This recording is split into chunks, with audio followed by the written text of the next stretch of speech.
Hi, Live. I'm Bob, and I'm hungry.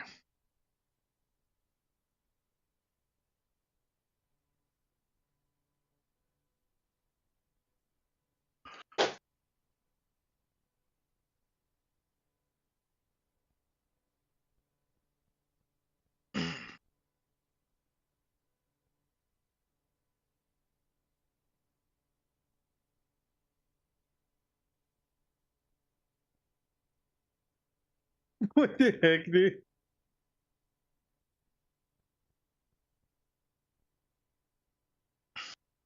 My friend sends me an Instagram reel about there's a bunch of seals. It's just like seal core, like random memes about seals and like unnatural and natural habitats, and one of them is just like out of the zoo window and he bumps into it so hard he like squishes his face. The next one is a seal standing in water on his back fins. He's just standing there with his head out the water, just looking at everyone watching him. He's just like, "So what y'all doing here?" But Ash, do you have the seal of approval?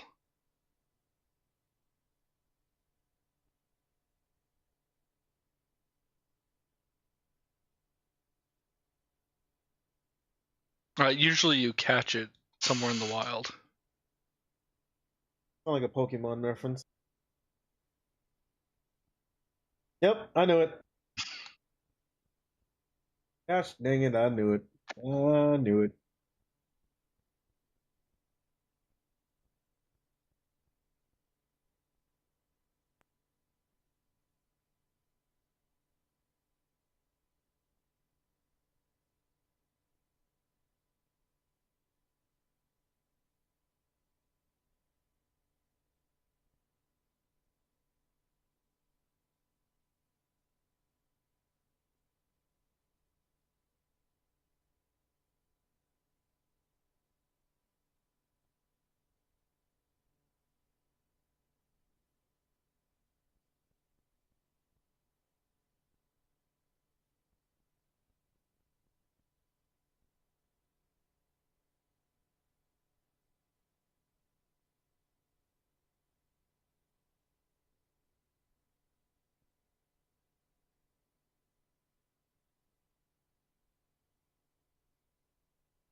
Hello, everybody. I've done a thing.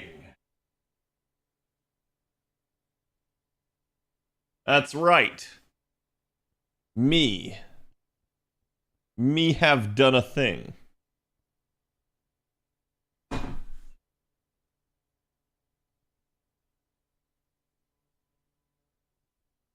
Me am smrat.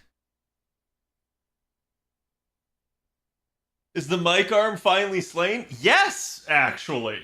That is the thing that I have done. And by slain, I mean I have fixed it. I didn't replace it. I fixed it. I was talking to my dad about the mic arm, and he had some pretty interesting things, so I'll show you guys here in a second. I did just get the go live tweet out, chat. Do me that favor. Go give that some love. And let me grab today's sauce. Think you guys will like it. It's a really good one. Gotcha, man. You wanna paste? Thank you. Okay, let's get this party started.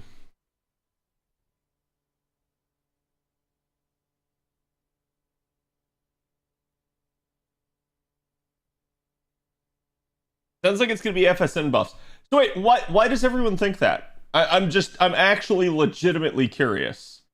Because I saw somebody else on Twitter also make the same claim. I think it was Mish was like, yeah, because it's Muramasa and Ishtar, it's gonna be Fate Stay Night. And I'm like, huh?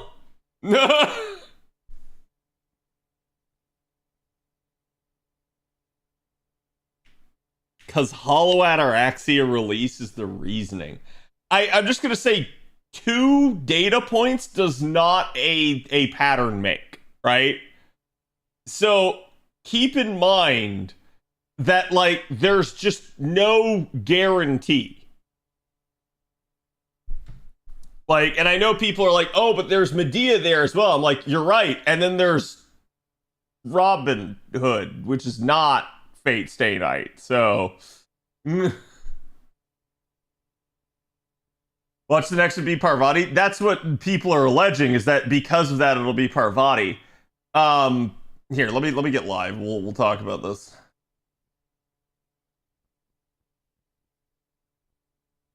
Hello everybody. Isn't it nice? I can have a mic in front of my mouth now again.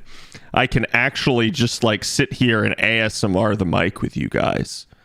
And then there's no like gigantic echo. In fact, I can just go super low and sultry and like do all of this because now I actually have a mic that's not gonna like fall off. So I had to completely disable the mic.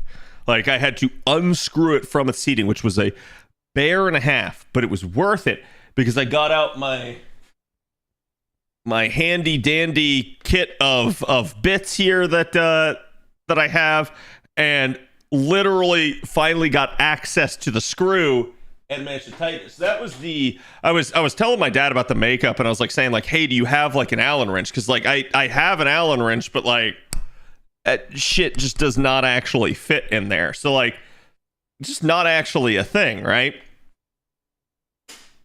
And he was like, well, he's like, what you probably have to do is you probably have to disable the mic. And I was like, that can't be a thing, right? Like, because this thing looks like it's like kind of bolted on. And then I realized, and I was like, no, I know what happened when I installed the new mic. I never did that. The new mic arm, sorry. I never like unscrewed the seating again. But when I originally installed my Shure SM7B here, I literally had a different mic arm and I did a full install, and so it was secure to that. But this mic arm, it's never been fully installed properly on. So that was, I think, the issue that we were having with it. So definitely a lot nicer, and I should sound a lot better, a lot less echoey for you guys. So I'm sorry that took so long. I attribute it mostly to my stupidity more than anything. It is what it is. Like, it shouldn't have taken me this long to figure it out, but yes, now it is nice and sturdy. So the only thing I got to worry about is it falling off the back of the clamp that's on the edge of the desk. That's something that all mic arms suck with, is the stupid clamps on the desk. But here you guys go. Here is today's artwork. Go give Queasy some love. This is absolutely amazing artwork that Queasy did. And let me find YouTube over here. There you go. But yeah, that was the thing. So I've been wrestling with this one for a while, and the reason it took so long, I legitimately did not know how to fix it. That was the issue that I was having. So now that I know how to fix it, we're all good, and we don't got to worry about anything.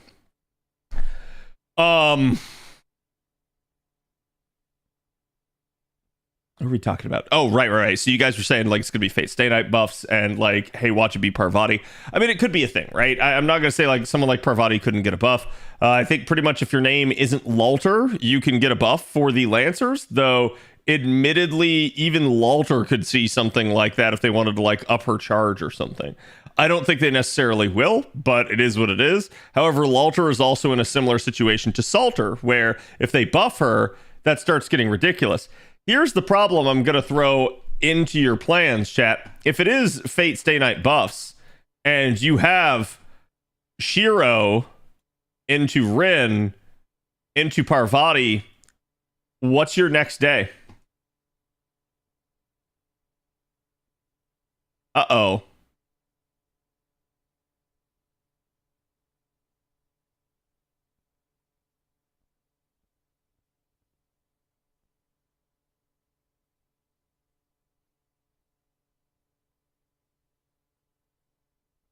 Uh-oh.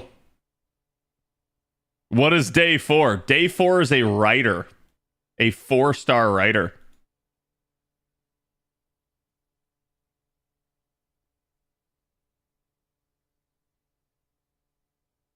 Summer Ishtar? Yeah, that would defeat the thing again, right? Medusa Lily, not a writer.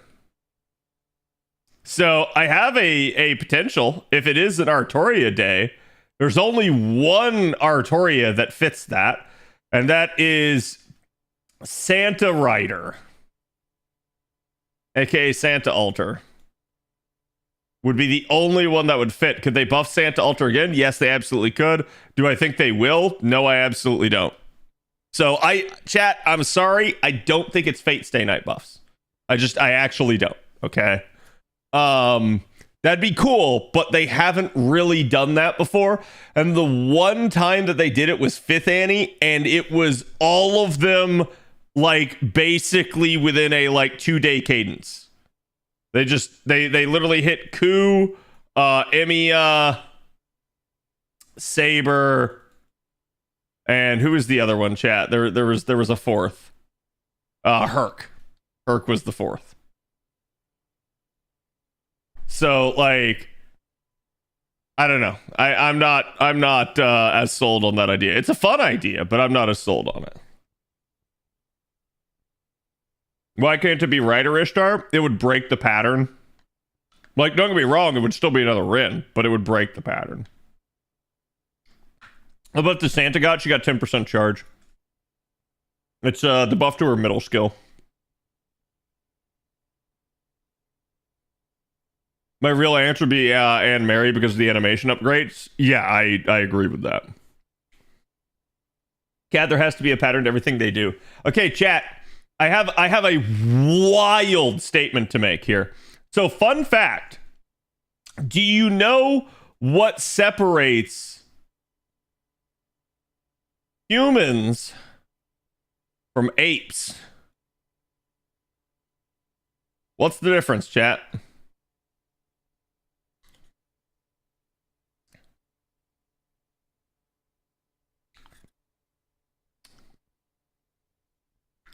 Apes don't have gacha.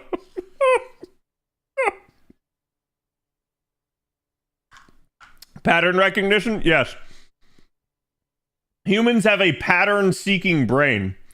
And you'll literally catch yourself doing this from time to time if you know about it.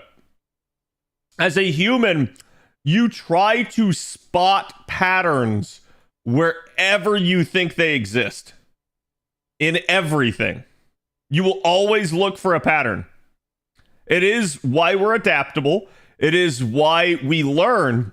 Is because when we notice a pattern, that pattern could be beneficial or that pattern could be life-threatening. So that's one of the reasons why humanity has managed to evolve and managed to separate itself from probably the rest of the animal kingdom out there, right? So that pattern-seeking brain is exactly what's going on right now with you guys.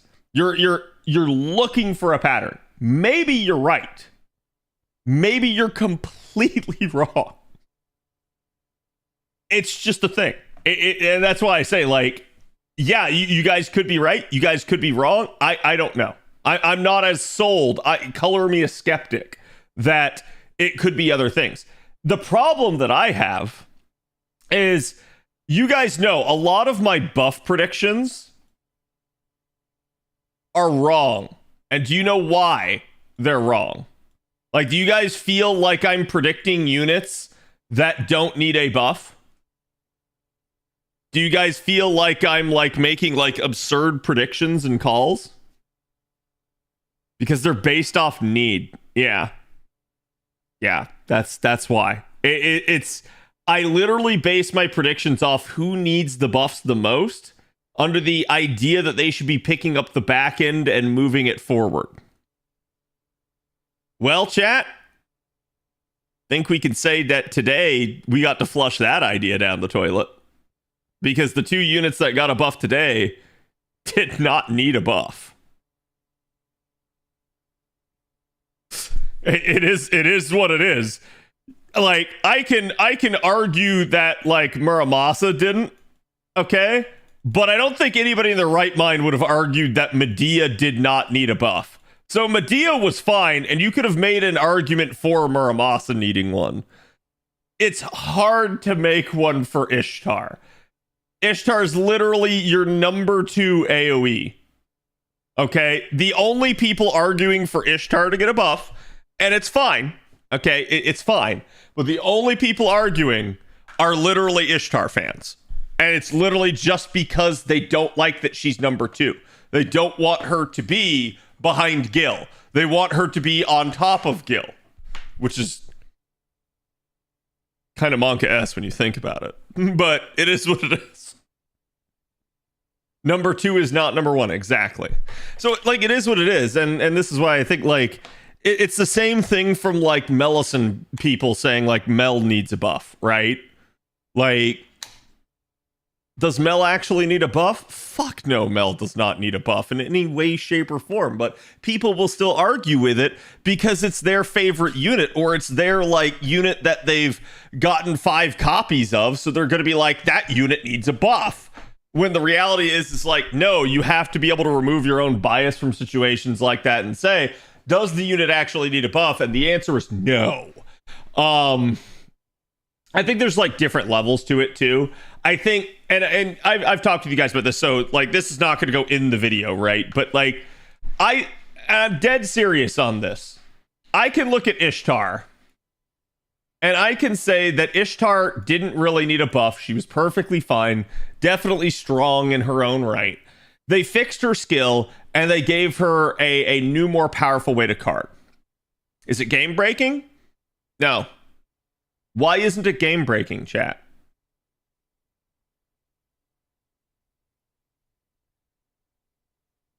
If you can answer that question, you know.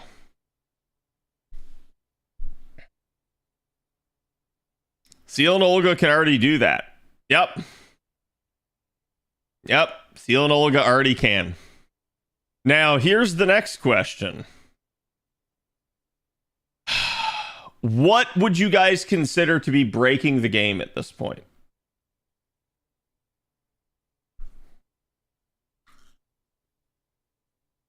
This flan pudding's delicious.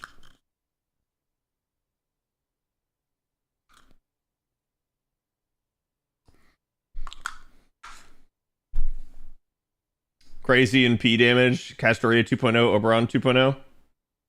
NP skip would be game breaking, yeah. Honestly, power creeping Castoria. I'm gonna be real with you guys. They can't break the game anymore.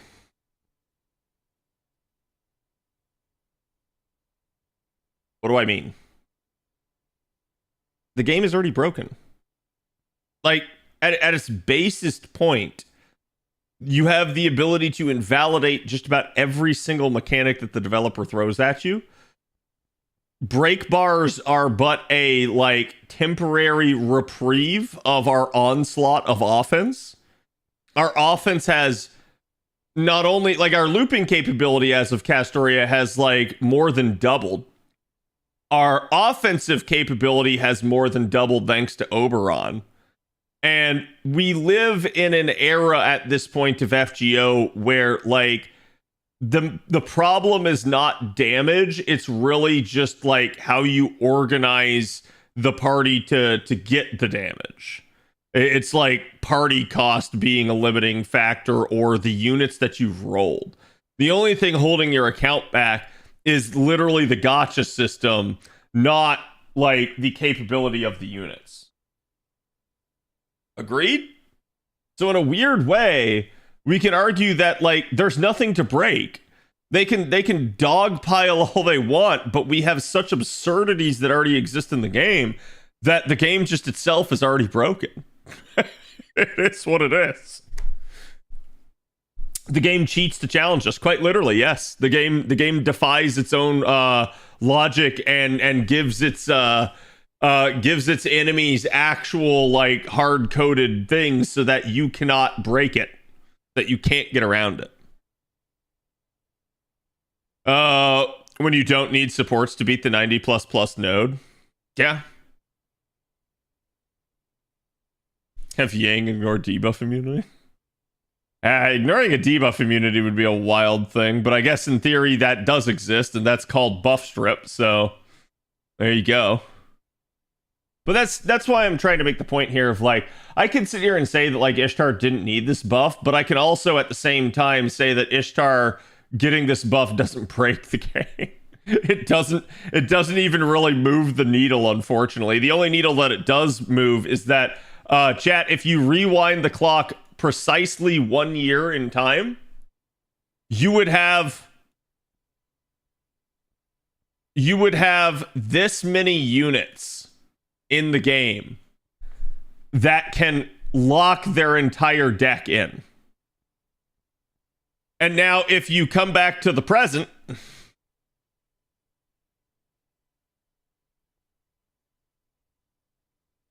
you have 3.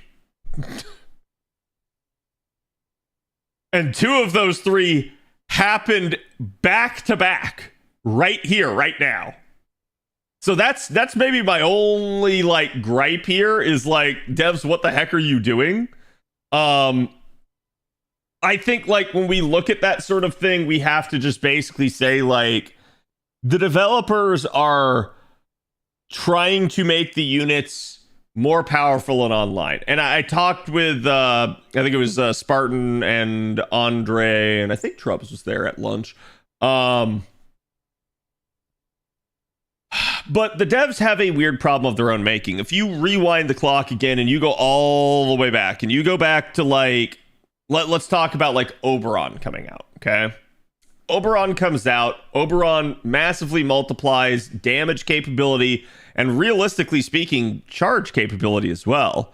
So when that starts to become a thing, the devs realize they kind of made a mistake. And why? Because with Oberon existing in the game, you don't need that in P2. You don't need that in P3. You literally just need in P1. In P1 solves all content with Oberon existing in the game. So that becomes, I think, a dicey situation if you're a developer, because you naturally have the ability to roll for higher NP levels there because you want to make more money off of it. And yet you have now introduced a unit that sort of invalidates the need to. So they kind of hit the panic button, I suspect, behind the scenes, and Oberon disappears for 18 months. Over the next 18 months, which again, chat, more than a year there, you see the implementation of 90++ content come into the game. 90++ is there as a means to give you that reason to roll that NP2 or higher. It's there to try to stretch the account. And they do a little bit of an insidious thing here, because they know that if they implement 90++, they are going to see the entire player base think that they have to do it.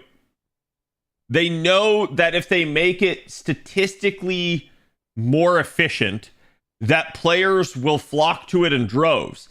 And then they know that they're going to have a problem, because they need to make the content harder to validate that need to roll. But at the same time, they know that they will piss off every free-to-play and every casual if they do this. So they come up with a 2-tiered system. This is why you have damage CEs during events. It's to allow the NP1s to still be able to clear. But notice something.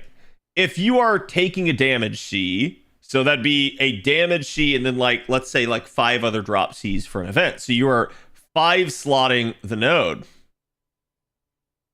5 slot 90 plus plus is extremely close in efficiency to 6 slot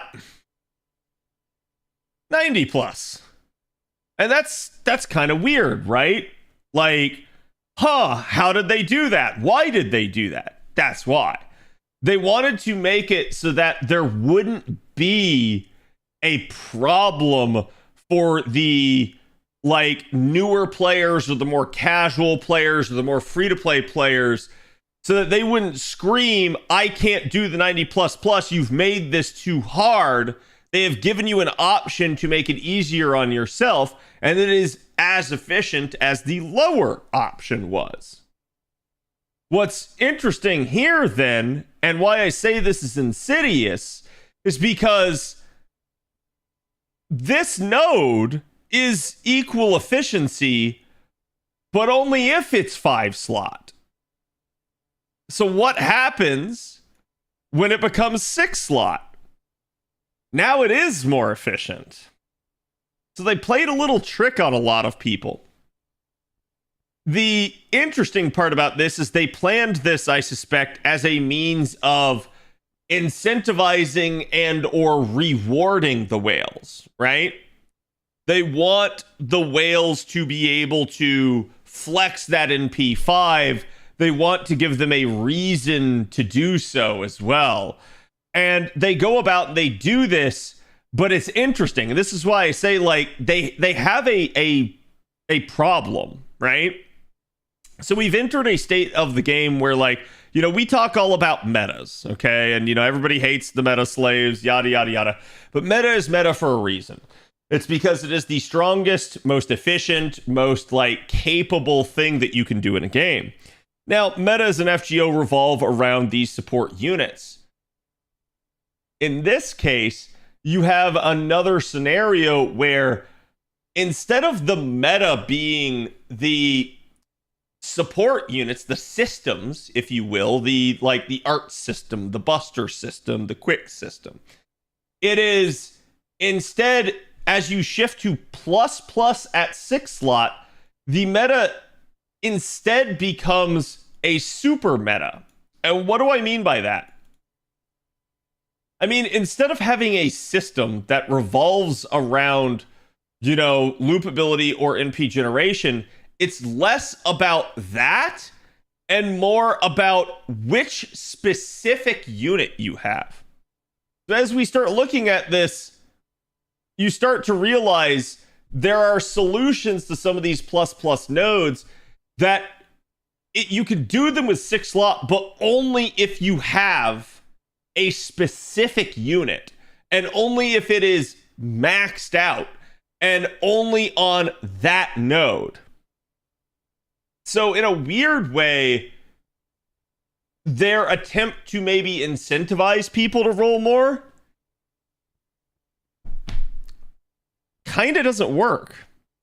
And to understand why, let's use an example. Now, I could use many examples, chat. I'm going to go with the easiest one that most of you will understand. So I know people think that I hate her, but this is why I bring it up, okay? Because I don't. It's just like, this is the thing. So Mel is a classic example of this. Why doesn't it work? Because you can get people to roll a perfect Mel. You can then make that Mel capable of clearing the plus plus at 6 slot. But then, while you reap the benefit of someone rolling those extra copies of that unit, and you're sitting there thinking like, yeah, man, we got them to roll MP5. This was worth. On the back end, it's not worth. And I suspect the devs are finally realizing that. That is probably why, if you guys look at this current round of buffs, it's less about units needing it and more just about how many people can we make strong. Why do I say that? Because if you look at the Mel situation, sorry, Melu, there you go, chat. You literally have an environment where, yeah, like people roll the 5 copies of Mel, but then they don't roll any other Lancer.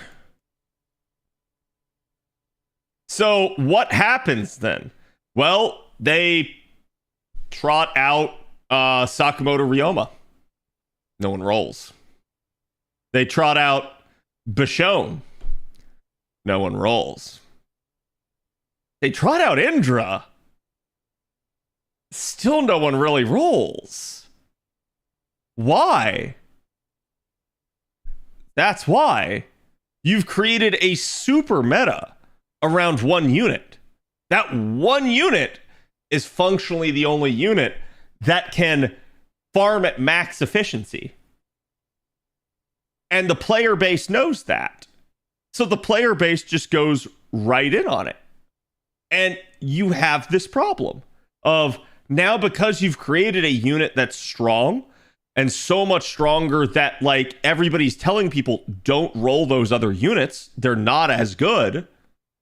You create a situation for yourself where as a developer, you got to cash in a little bit on the short term and not at all in the long term. That's really bad for the game. And like I said, I think they know that. And I think that's why you're seeing some of these buffs. Now, Mel's maybe not a good example here, but like, let's use Gil. Gil is really strong. Gil can absolutely wreck face. Why then buff Ishtar? And the answer might lie in because the archers as a whole are literally just under siege from outside. And you don't have a lot of units that can necessarily farm to the highest degree. So this buff for Ishtar will help her in handling weird setup nodes or, you know, nodes that have insane health values that she might need to card after the NP. You start to look at that and you realize they have given an insanely strong buff to the number 2 functionally AoE Archer, and you start going like, wow, yeah, of course, now that makes sense when you start to think about it from that perspective. This is also why you have seen 2 very strong, like almost, if you were to rewind the clock, chat, and we were to look back at the past, and we were to look at buffs that have happened to 3-star units, you would be hard pressed to find a buff as strong as Medea or Robin Hood's buffs. I'm not going to say you couldn't. Like, for instance, Castor Coup comes to mind. It's just exceedingly rare. They don't do it very often. So to me, what I see is more instead a scale up where they're not just giving the unit a buff, they're giving the unit a strong buff. Why? Try taking a 3-star into some of this 90++ content. If you're not using a damage C, it's not happening. And that's not a good thing. I think like that's the issue that they have is their sort of sins of the past are coming back to haunt them at this point. And I think that's why they're doing it. So, well, I think they should be picking up, like, let's say you have a unit here, here, here, here, here, here, and here. And as you go along this line, this is stronger, this is weaker. Okay? So in theory, they should be picking up the end of the pack and moving that unit forward. But they're not doing that. Instead, they're picking up someone like here and moving them forward. Why? It's that super meta I talked about. When you only have one unit that can do something, why does anyone roll? Instead, you should literally sit there and create 2, create 3, create 4. And you should try to get back to parity. You should try to get back to a point where, well, everything isn't perfectly equal. You at least have more options that work for that. Because the player will always pursue that peak efficiency if they can. They will always try to make themselves more efficient. And in fact, you know, we've seen this before where devs have said, if you let a player, they will absolutely optimize all of the fun out of a game. But the problem is the devs have set this standard. The devs have set this up in this way.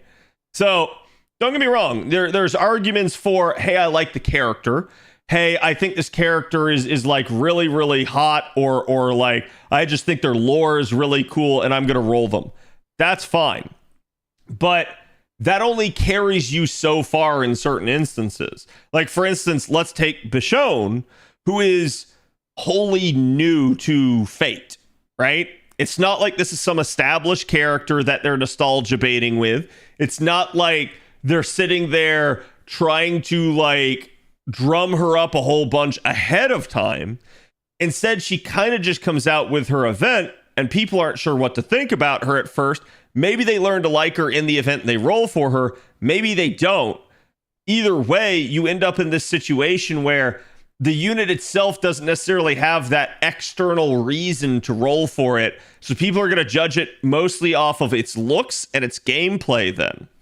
Well, what do you do if you don't like the look? Then they're probably not rolling the unit. What do you do if they don't like the gameplay? They're probably not rolling the unit. This is not a good situation for the devs to find themselves in.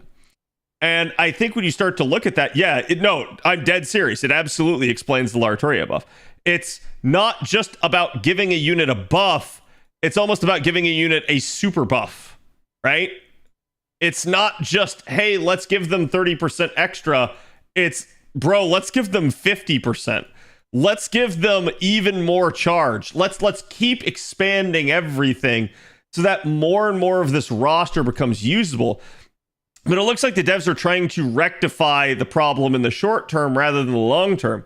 That is to say, if you take this line of units again, remember the right side is strongest, and you move this unit forward, they might not reach the front of the pack, but they will be in a much better state. And quite literally, what you're doing is you're pulling the end closer into the middle. You're in effect bringing things into a more balanced state by doing this. That is better long term for the game. And over time, it's going to make the game easier to balance. The devs aren't doing that. The devs are trying to take like this person and bring them forward and put them at the front of the pack. Why? That's what earns them more money.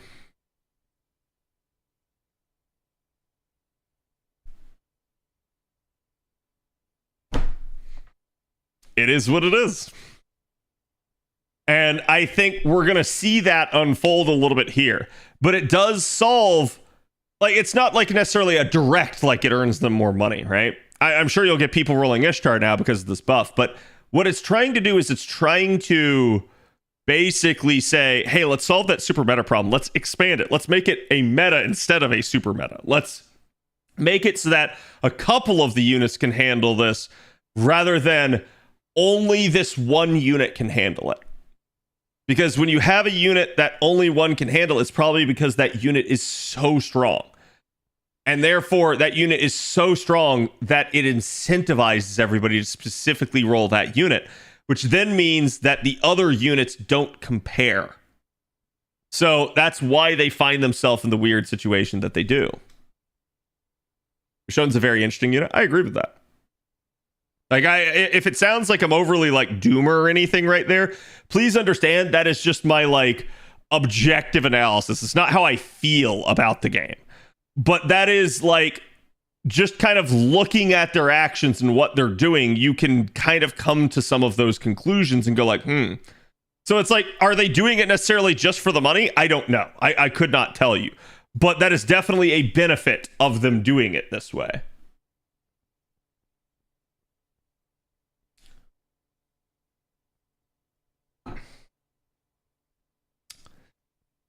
Kama was buffed to compete with Melt. Correct. Yep. So it's like, why buff Kama? Kama was already one of, if not the strongest assassin. Why buff her? Because assassins largely were power crept by an external factor. So like, that's part of an issue. Now, maybe that's a sign that they should look at some of that issue. Maybe the assassins could use a little bit of tweaking as a class. But at the end of the day, it is what it is.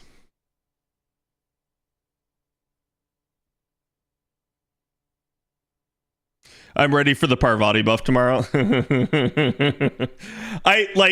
So many people have already said this now. I'm actively rooting against Parvati, chat. I'm sorry. Like I want to see you guys be wrong.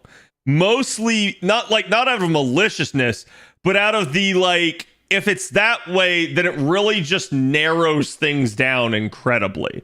So I hope there's not a pattern. I hope instead it's something else. Also, because let's be honest, chat, who needs it more, Parvati or the Valkyries? Just saying.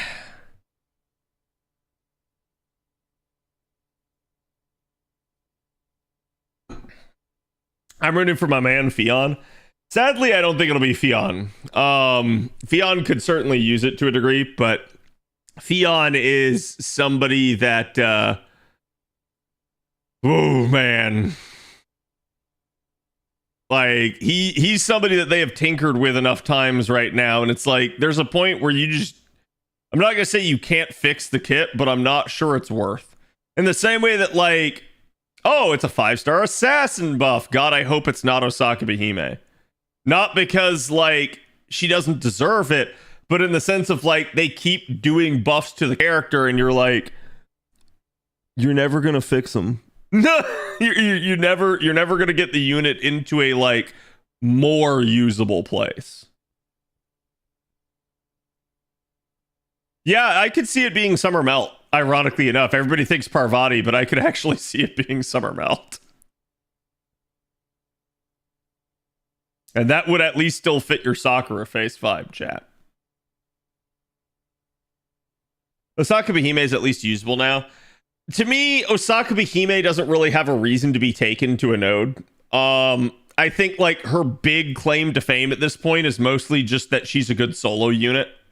And that's not, like, a bad thing per se, but what it means is that, like, all things considered and all things equal, I'm probably taking a different unit other than Osaka Behime to my team comp. And that I don't think is a good thing. I think they need to give her a standout role as a party support, not just a, like, one trick solo artist that can sit there and buff strip and debuff the enemy.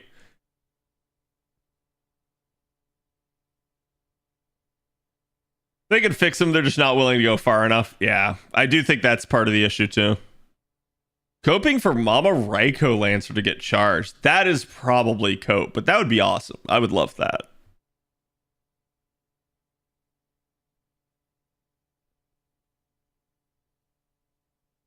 Where Boss's buff makes me think twice in rolling Yamato this year now.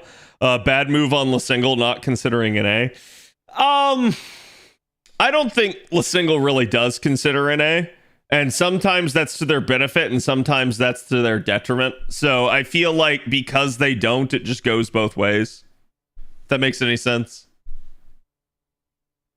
I need King Hassan to get an NP buff, cope. I think it'd definitely be interesting. Like we could talk a little bit more because I got to go over the buffs with you guys today and I got to do the Memeorial quest. But after that, we could talk a little bit more about, like, predictions. Imagine they consider an A. If they considered an A, they would give us the website for the portal and like making your account and linking that and buying courts. So it's like that would actually help. And like I said, maybe there's a legal restriction for why they can't, but it would be nice if they came out and said that. Like, make a formal statement of, yes, we will do the website for you when we can, if we can. But currently we cannot due to the legal state of things.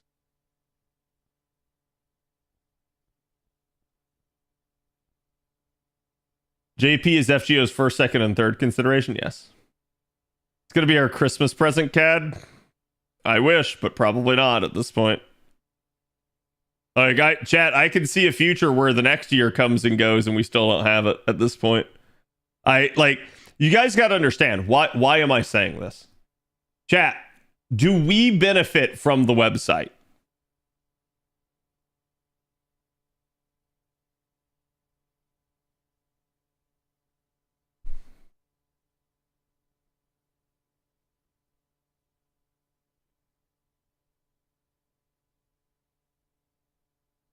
Yeah, naturally we do.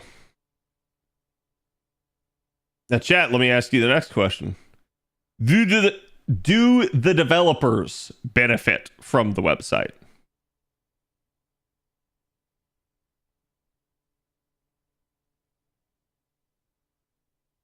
Peen, thank you for the follow. Welcome.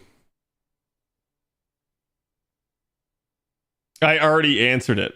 Yeah.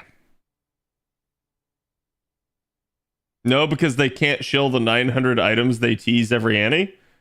What do you mean? One, still, yes, they can. And two, you're also like going on the website where it constantly shills it. So they actually get to shill it even more. So it's to our benefit and it's to their benefit, but they still haven't done it. That's why I'm pessimistic.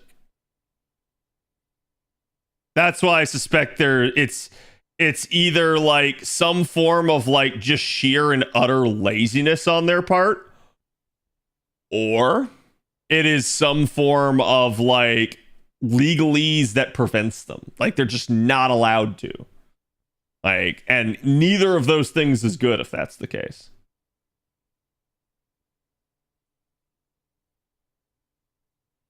No money cut from Google or Apple, so yeah, they do. Exactly. Yeah. Like they just get to keep that much more of the profit if it happens that way. So that's why, like I said, I think you can look at these things and you can assume that it's like not malicious instead, and that it is like either malfeasance or just a simple inability. Either way, if it's one of those two things, they haven't done it. So it like that's basically our only conclusion, is that they either aren't going to or can't, and that's not a good state of things to be in. Nobody's that lazy when money's involved. You'd be surprised, but yeah. Do Google and Apple have some sort of exclusivity contract that stops gacha games from having their own platform of payment? They have a clause in their like when you sign up to have your app hosted on their app stores. They basically had a clause, which is entirely what is getting fought over in the courts, that you had to go through them for payments and things like that. I thought Epic won that one.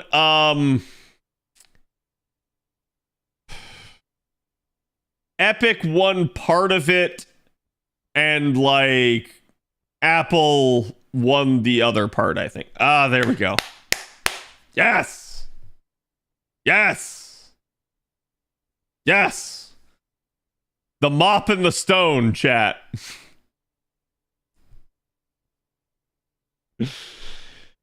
So now she's prepped for the writer grand, which will probably come after the extras. Go handle that. They did win that part, but not the part where they lost their Apple dev account. Yeah, I know it's basically a trade. Like, they won some parts of it, they lost some parts of it, and it's kind of just like a split decision because of that. Wait, why am I going over here? It's not where I want to go. Also, chat, new month, do your Grail casting. Polite reminder.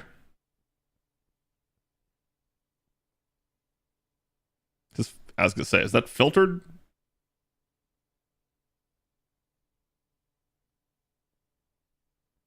The writer support vid today? No, I mean, if anything, I would need to make an extra vid. One, don't think I'm going to make it because time, and two, it should be fine. Like, there's plenty of extra classes, including people that have some pretty insane stuff, so I think we'll be good with the extra class one. Like we have legitimate supports in the extra classes, including, and this will be interesting. Like, will we be restricted to just extra 1 units, or will it be both extras available? That I don't know. That's going to be interesting to see.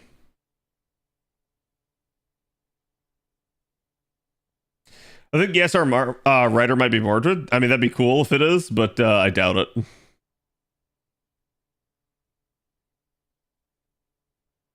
Big thing was Apple didn't allow for the app to redirect you to a different payment system that wasn't theirs. Yeah, that's the thing that they won on, right? So like now you're allowed to redirect people outside. But like I said, I don't know one, how final that is, and two, if like that's still being hashed out, right? Like if the actual like end of the court case hasn't happened yet. Because that stuff can like I think it's getting dragged out in appeals, I believe.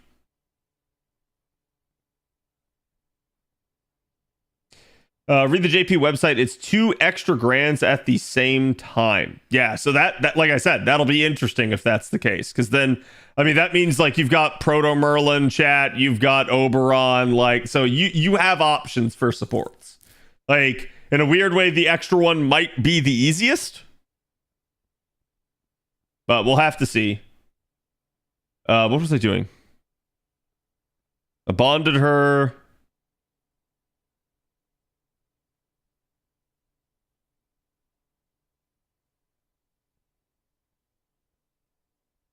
So now you come in, you go out, because I don't need to keep bonding you higher, and you come in. Squirtle's actually really close to her bond, but like Archer's not. I think it's chat, isn't it? So we have the 2 extras, obviously, but isn't it then Rider, then Assassin, then Archer, then Caster, I think? Archer is November. Well, keep in mind, right? Like things are going to have probably shuffled around now that they did the extra 1 and extra 2 here. Like in a weird way, I actually wonder if extra 1 and extra 2 was originally planned for here. And if this isn't something that they decided to just go ahead and move up. But either way, I got to get her bond 10, but she's far less of a priority than I gotta get this bond 10. This is a problem. Like, and I do not have long enough to do it. Is double X bond 10? Yeah.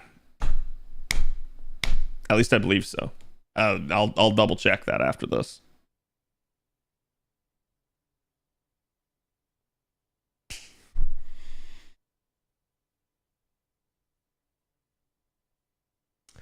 I feel like it's at least once a stream. At least once a stream that I do this. All right, chat. I guess it's a Squirtle display now. It's ain't gonna be a 3 turn, not by any stretch of the imagination.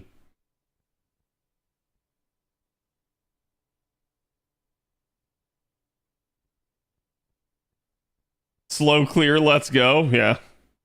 More time to talk. That's the way to think about it. Gifted?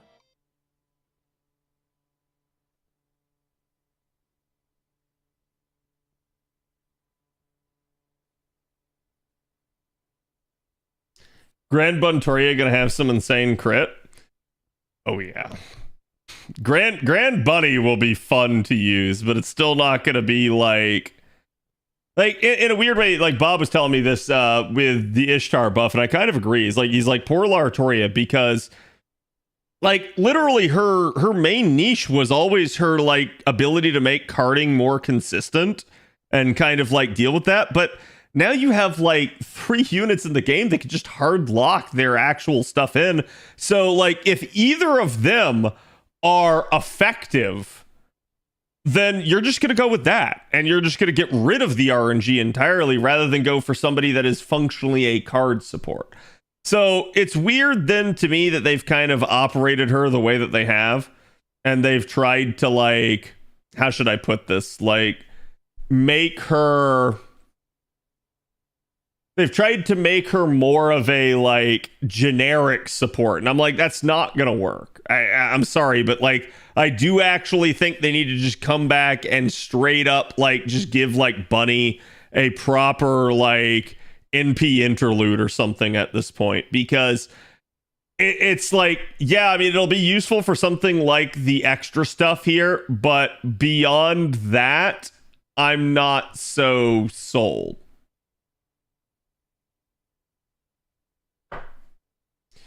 Bunny will eventually have her shuffle made into a full deck.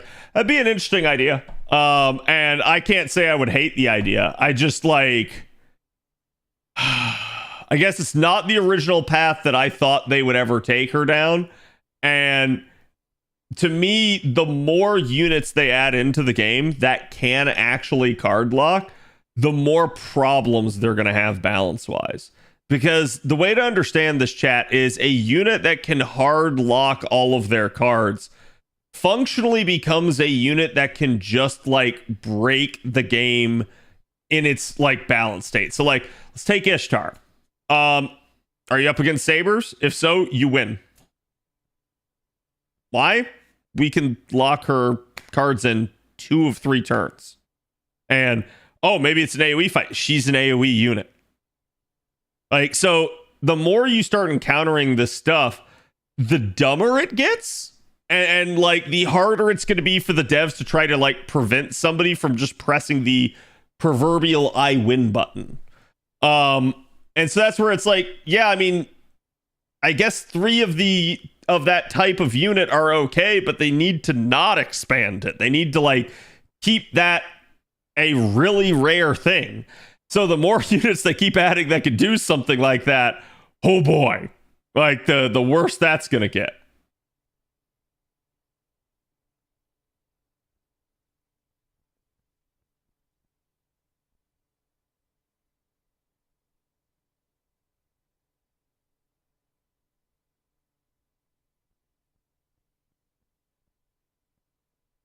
Huh? Like, did I just not redeem these?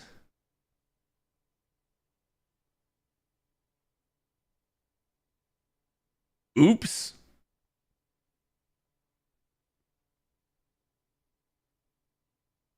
These must be the anti-rewards, but...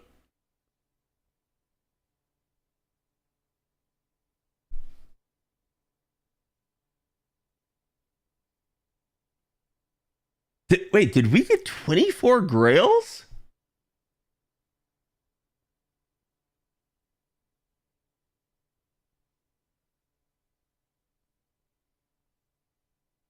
I know they added pure prisms, but what's the Grail from?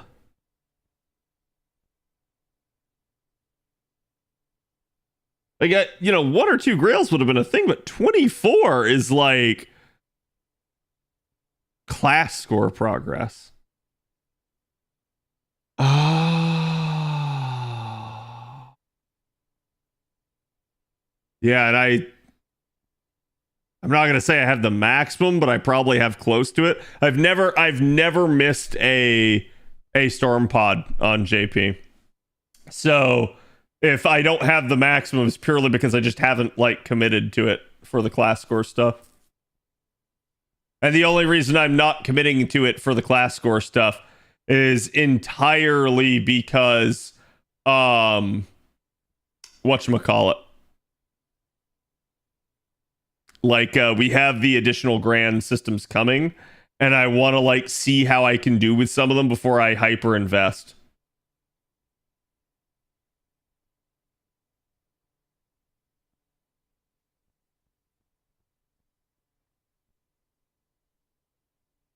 I think you got max, so yeah, it wouldn't surprise me. That is an insane number of Grails, though. Like, I don't think my JP's running out of Grails anytime soon. In fact, no. Hold on.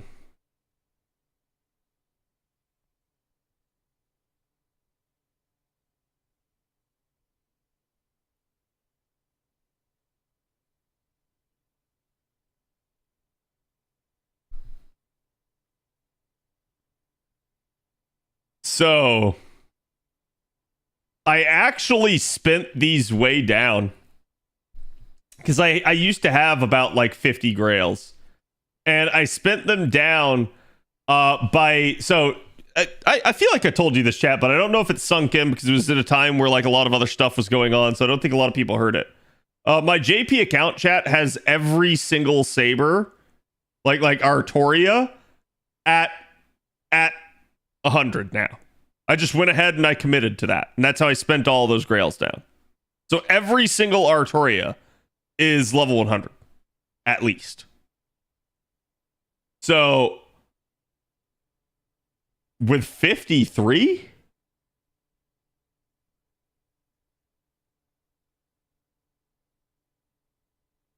Do we get a Grail for the Grand system when it releases, chat?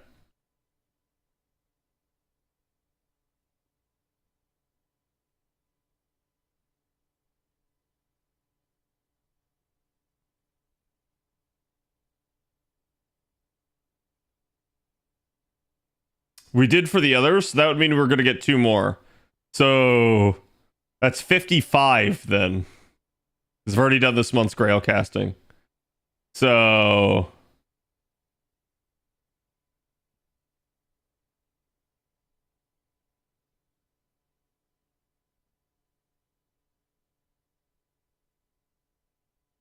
the 5, 11, 21, 31, 41.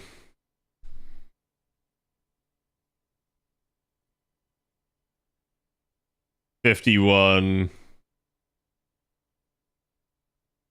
61, 71, 81.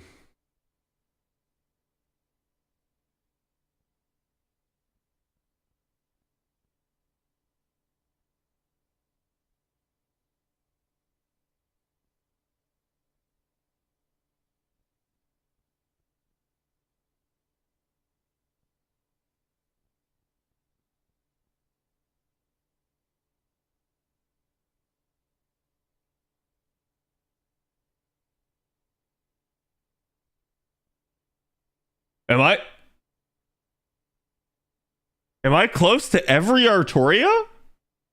At 120 then?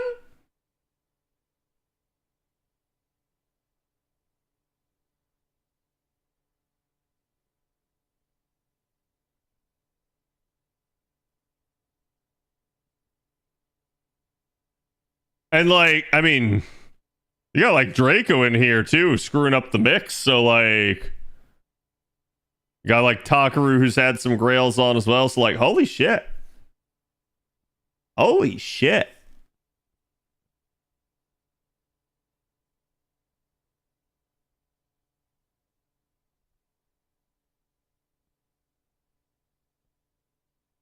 If you get the Embers, which is the challenge, I ain't got anything else to farm. Like, I'm literally sitting on Ember Gathering right now because it's half cost, so. Does MHXA count as Saberface? Yes. And I did counter. So like that's nuts. Like if I have 53 out of a potential 81 needed, it's not gonna take that much longer to get those. Yeah, I guess I gotta buckle in then.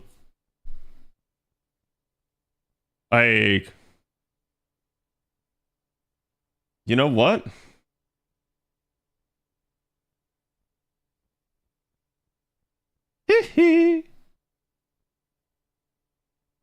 She's definitely got the coins.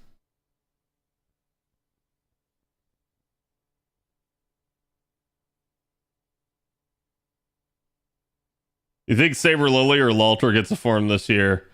I hope it's Lalter. I really fucking hope it's Lalter. Oh, you're shitting me, game.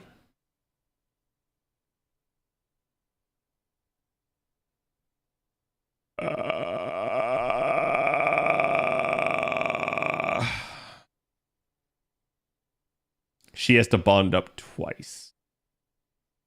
That's so ass.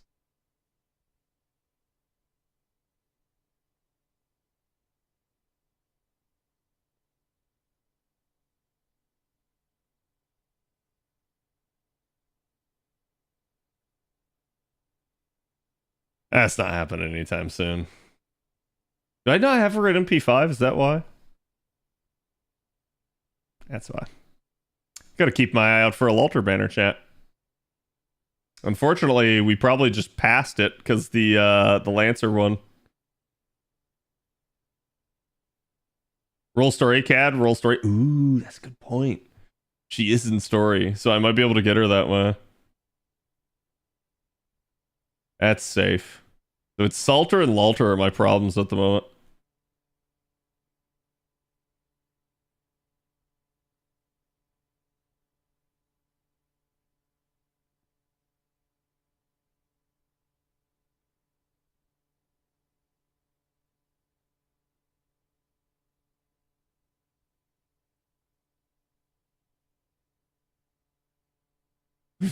Yeah, MHX is a problem. And this is why Castoria Berserker got it instead of my MHX, because like it is what it is. I probably shouldn't have unlocked her append, but I'd be screwed either way. So she's not going to be able to go very far. You get 50 coins for Bond 11. Oh yeah, they did change it now. My brain is perpetually stuck in the old coin calculations because I got asked it so often over the years that like when it comes to reasserting that, like my brain does not compute.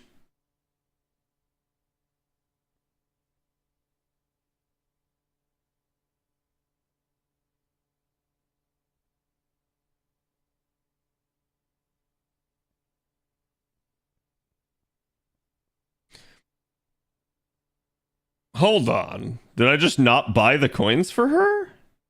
I guess not. Yeah, she was pre the coin fix for welfares. So that explains a lot.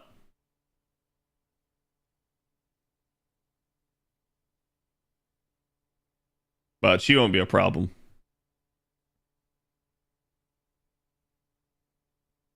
So now all of them are open, so they'll show up when I go to level units. Because that, like low key chat, low key, that is the problem I'm having right now. It's like, oh, hey, who's available to level? I don't know. But now, there's a lot more.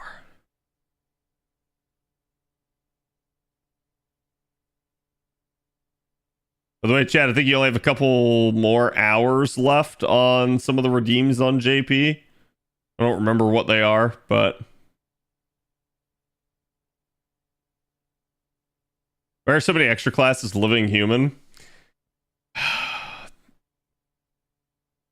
don't know, man. That's... Alright, daily poll chat. Here we go.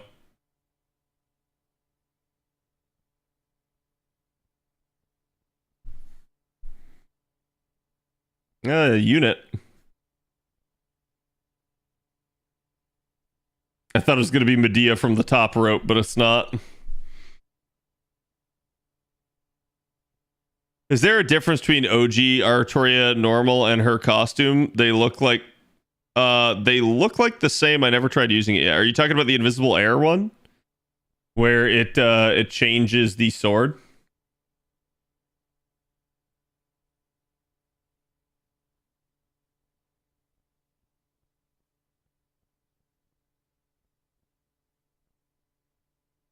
Salter. I was expecting Castor Coup.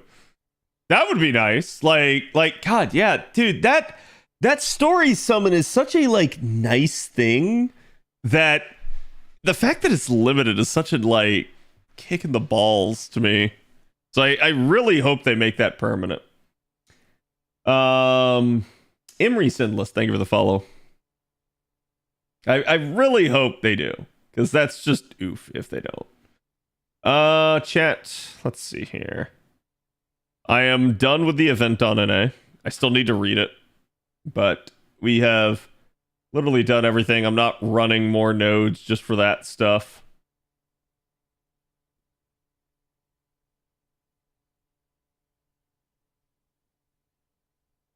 There's not even any point to converting. I can't get a second one of it. So it does nothing. JP has an absurd amount of banners up right now. Oh, you're not wrong. You're absolutely not wrong. Chat, what should I do on NA with my spare time? I don't have storm pods at the moment. Ordeal Call.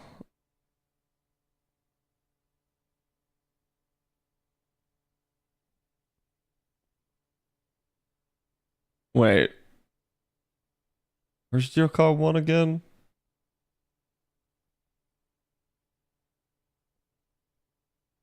Egypt here? Yeah. It's such a sad thing that, like, this is the thing that we get for Egypt, and we haven't had, like, anything else. I feel like that's... Like, I liked Ordeal Call 1, but I feel like that is such a whiff, lore-wise, on, like, not getting more Egyptian stuff. Chat, partition headquarters is the joint node, right? Oh, wait, no, it's just dice. Yeah. I was thinking there was multiple materials in this.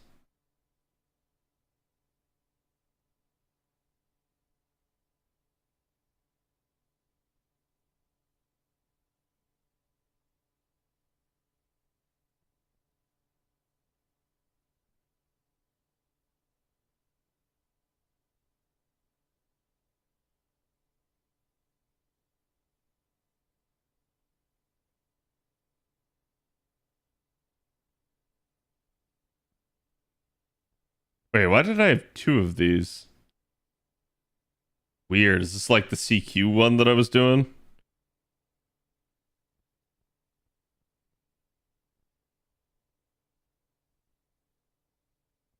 I'm gonna have to recraft this comp. Probably get away with Proto Merlin.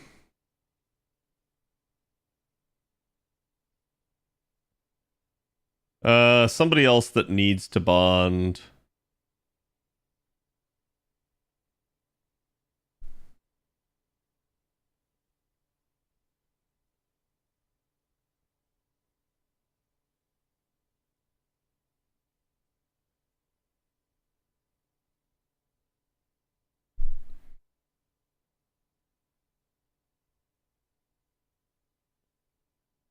Guess we'll throw Durga in the back line. Because I can fit it. Actually.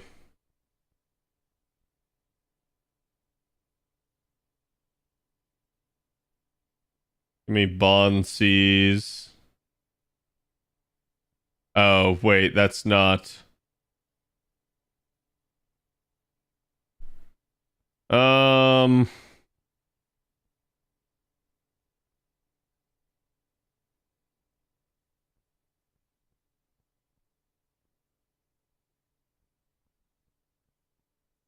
When in doubt, put the all attack C on your damager.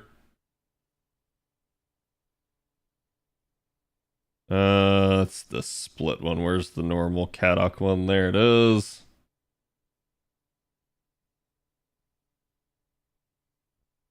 Mash in the back. Flip the I actually didn't finish leveling that because I used plug suit most of the event. But I don't care. I'll get that leveled at some point. It's not a problem. I'm literally just focused on like min-maxing bond for double X right now. And so the reason why you guys see me putting them in the front is just to get that extra bonding. And I'm rotating them out towards the back so that they were in at the beginning of battle. So that they get that extra bond.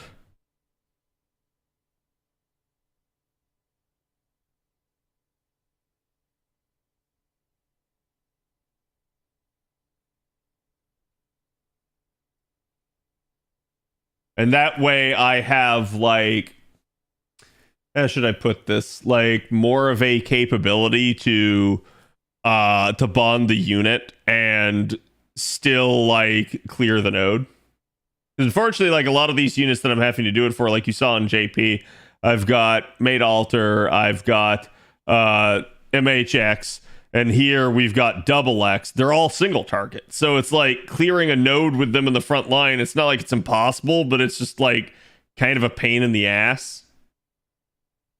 And pretty much would revolve around you using using plug suit anyways.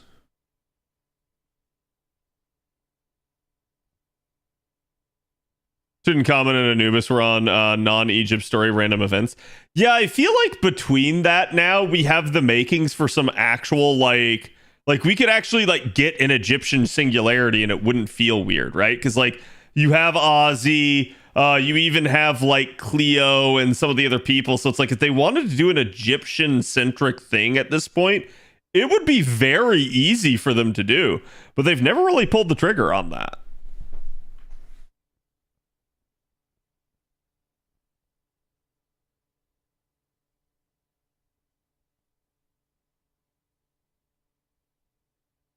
It's two separate 10% charge plus arts. Yeah, oh yeah, I'm not worried about it at all. I actually pulled that Mystic code out and used it on JP the other day. So like it does have good usage. Like a 20% charge CE that has a steroid on it is something the game hadn't had before that point. So it just naturally will be a thing that will be useful. I guess in theory, I could be using my Durga to clear this node. But the problem is I haven't invested in my Durga yet.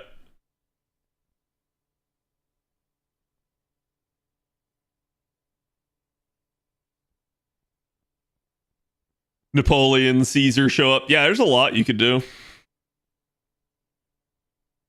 Kuro switches out. That could help too, right?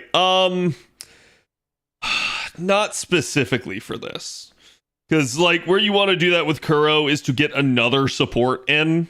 So like in this case, I'm already starting with the unit I need to bond in the front line, and Kuro usually doesn't switch until turn 2 at the fastest. So for this specific thing that I'm trying to do, no, it wouldn't help, unfortunately. But you can use that to, like, again, similar to almost like Miss Crane, you could use that to like swap the party at times, so it's really nice.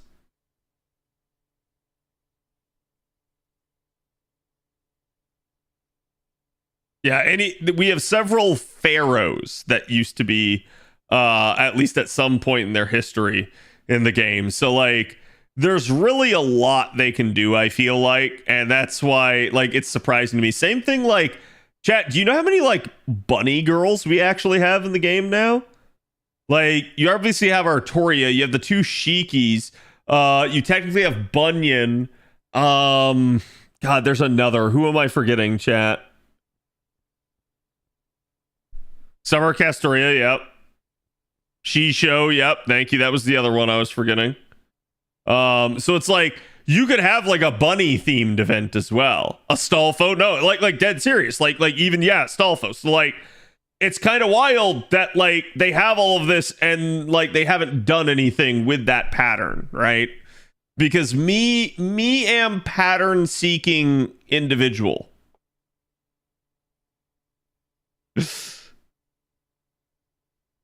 Tenochtitlan, yeah. So it's like again, they have a ton of them. I'm surprised they haven't done like a like Easter event or something for something like that, or even not even Easter, just do like a bunny girl event. Like I don't want to see like external collabs. If they're gonna like lighten things up at a point, then what I'd like to see them do is do more fun stuff like that. Void is also, but I did say the two Shikis.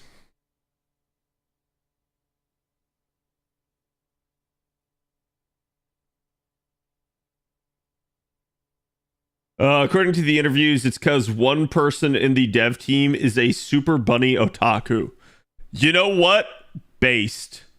If that's how we get bunny girls in the game, I am all for it.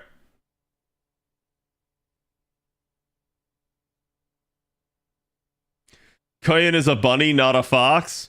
I mean, that's definitely debatable, but yes.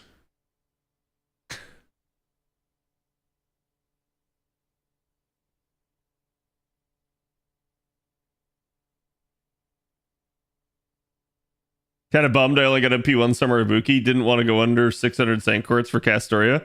You shouldn't want to go under 900 Sankwarts for Castoria. But yeah, like, it's what I've told you guys before is a lot of the time, like, try to set your goals for yourself. If you get what you get what you get. But don't, like, chat.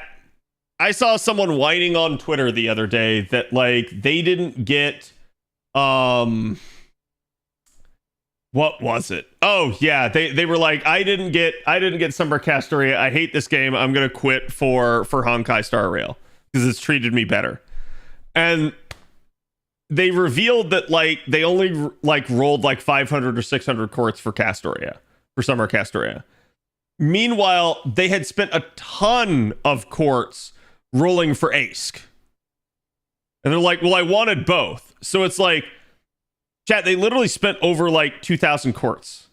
So if you have more than 2,000 courts and you go, I desperately want both units and I hate this game, it didn't give me the unit that I wanted. You have no one to blame but yourself. Because you had the amount of courts to secure both. Where you fucked up is when you went below 900 for that. And like, I'm not trying to like blame any of you guys in chat or anything like that. It's just like, keep in mind, your strategy is what can bail you out, right? Like, there will always be another banner for units. But if you don't have that pity, don't get super upset when you don't get the unit, right? Like that's what the point that I'm trying to make here is like, don't expect the unit, unfortunately, if you don't have pity. I understand it's easy to get bummed out when rolls don't go your way, but like, don't go on like some tirade because you didn't get it. Don't threaten to quit the game because you didn't get it when you could have gotten it, when you made the choice not to secure it.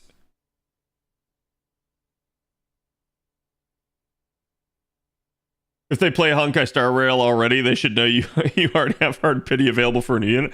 Yeah, it is what it is. Like when I see people doing that stuff, and let me be honest with you. To me, that is like it's rage bait, it's concern trolling, it's like, woe is me, I didn't get the thing that I want. Everybody feel bad for me. I'm going to quit the game now. And it's like, they're not actually going to quit. They're still going to keep playing. They're still going to be right there the next day talking about the next thing. Like, it just is what it is. Like, that's the only reason why I dislike that sort of like attitude and approach to things. It's like, obviously you're not going to quit. Everybody knows you're not. It's the most like stupid thing ever. And when people say that sort of stuff, it's designed purely to try to see like, well, who actually cares about me? Like I want to see like people actually like begging me not to go type deal. And it's like, dude, that stuff just sickens me. Like my reverse approach is don't let the door hit you on the way out. Like, see ya later, bitch, as Trubs would say.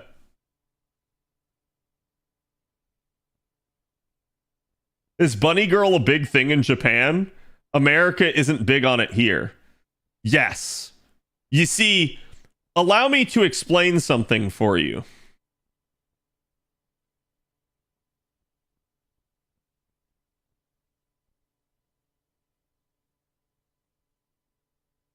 Don't ask me why I interchangeably use capital locks and not cap locks when I'm writing chat, but so post World War II, America made Japan into what it is.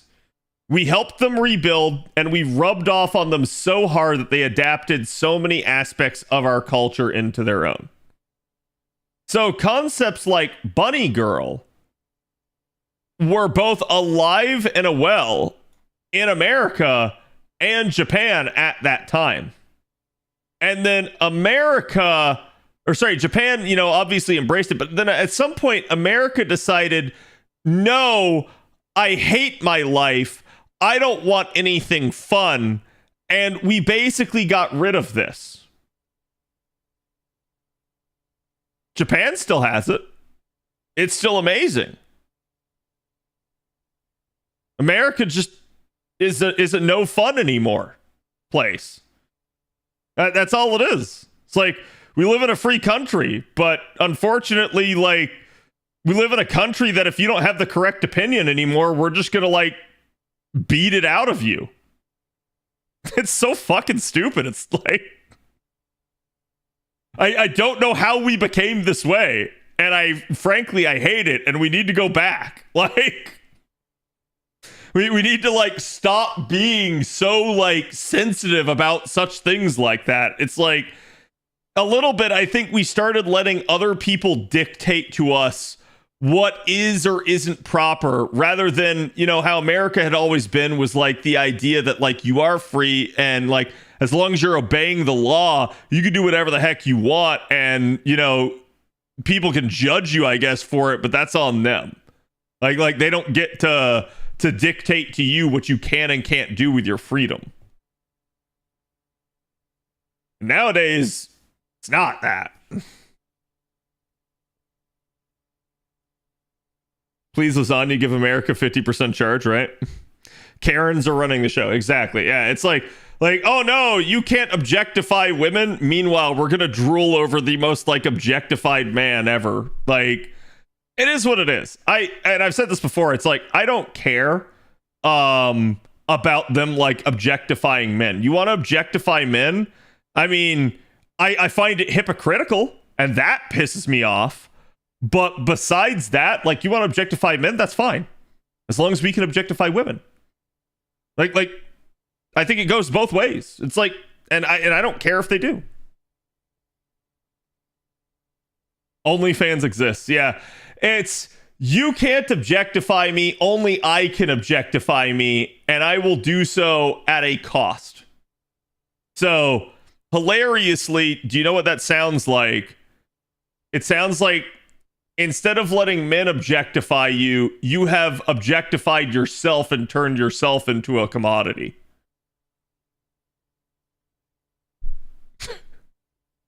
It is what it is.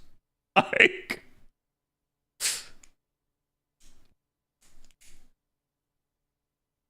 yeah, the whole like verify your age shit just pisses me off too. I understand that, like, yeah, we shouldn't have kids having access to porn sites and things like that. That's different than, like, chat, I shouldn't have to, like, verify my age to, like, go to my grocery store's website, or to, like, go purchase something with my legally obtained credit card. I'm going to go ahead and say this. How about you can buy whatever the fuck you want with your credit card? And then if someone gets upset that kids are buying things with their credit card that they shouldn't be, that's on the parent. How about the parent doesn't give their child a credit card until their child is of a reasonable age and can be trusted with one? It's a shocking concept, I know.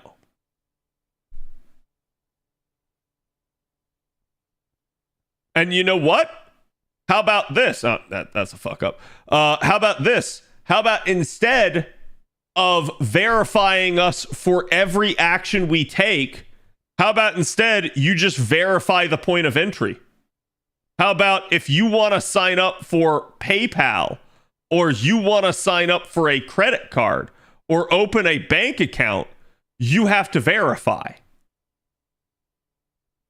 Huh.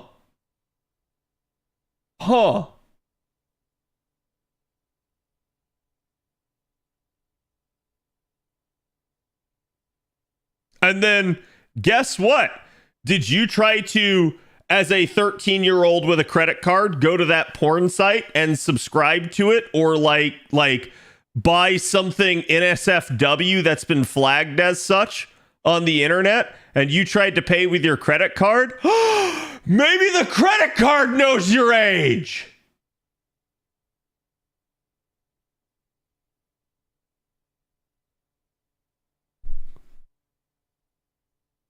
How about that, instead of making every website collect our data? And that's all it is, chat. That's all it's all about.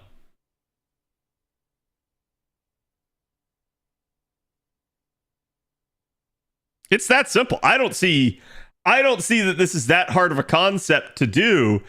And that's how you know there's just extra bullshit here. This is censorship. This is data harvesting en masse. This is building a registry of people. Like, that is all that's trying to get done. Which is, so by the way, this is a really interesting thing. I don't know if I've told you guys about this before, but it did come up at least once. So they were trying to pass something tax-wise where I think it was, God, hold on, let me remember the organization.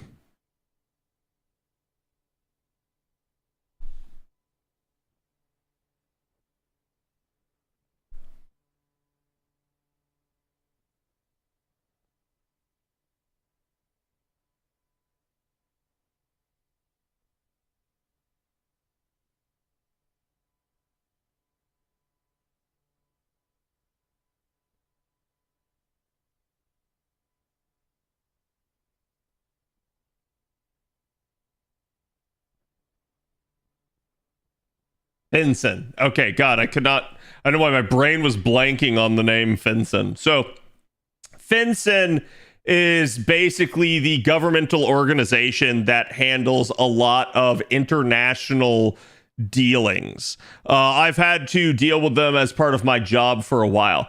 Finson had passed a new regulation that required every single business to report who its owners were. And they specified that this was designed to catch international owners of business, specifically for the purposes of preventing criminal activity. Sounds good, right?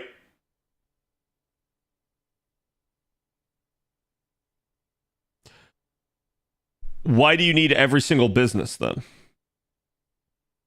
If you're a completely American-owned business, why do you have to report?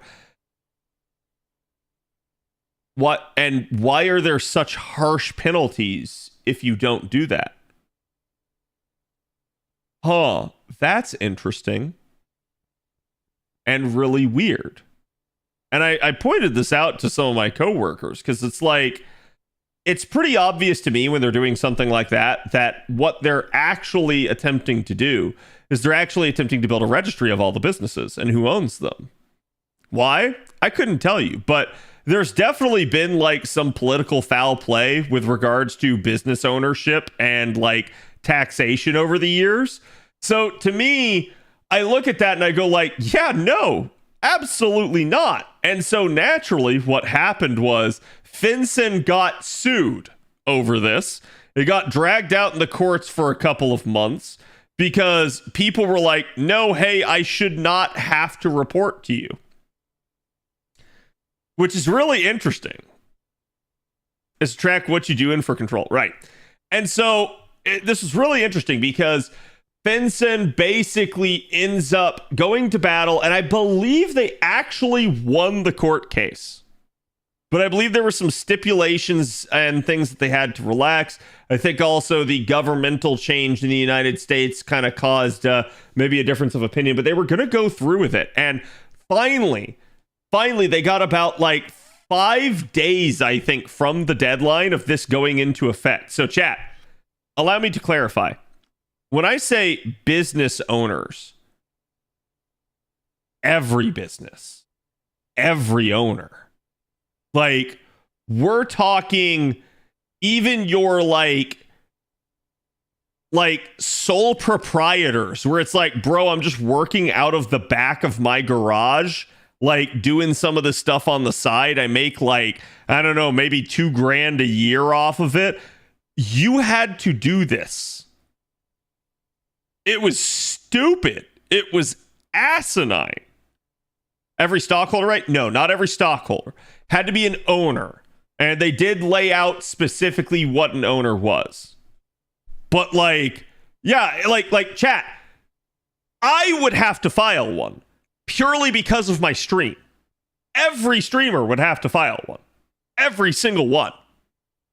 Like, actually stupid, okay? And this is funny because I'm pretty sure most streamers didn't know about this. I'm pretty sure most average people didn't know about this because Finson did a terrible job of actually like making people aware. The thing was, the penalty for not filing with them was going to end up being so exorbitant. It was going to be a per diem penalty, so per day, okay, that would stack. And I think the cap for a individual was like 10 grand worth of penalties that it could stack to if you did not file the form with them. So I looked at that and I was like, God, that is so harsh. Like, even when you look at like normal IRS penalties and interest, it's not that, it doesn't stack that fast. It stacks like on a monthly basis of not having paid, right? So it's like, it's extremely punishing and almost like prohibitively so. So 5 days prior to the deadline that was supposed to go into effect this year, FinCEN, after getting lawsuited, after changing their tactics numerous times and going back and forth and waffling on the issue, 5 days out of nowhere, they've won the lawsuit, and FinCEN just goes, we're not doing it.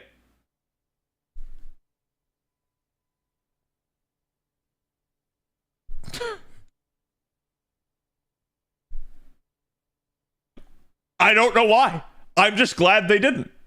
Because it would have been such a like pain in the ass for everybody involved, including FinCEN. I don't know why they ever intended to do it other than, yeah, I legitimately think it was just to spy on all businesses and create a registry for manipulative purposes.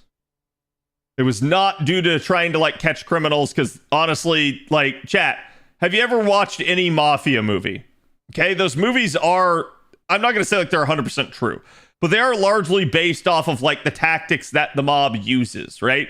So for instance, have you ever noticed how the big mafioso, the godfather, the mob boss type, right, never does anything themselves? They don't own anything. They don't like pay anyone. There is no trail. Why? Because if you have a trail, you can get prosecuted.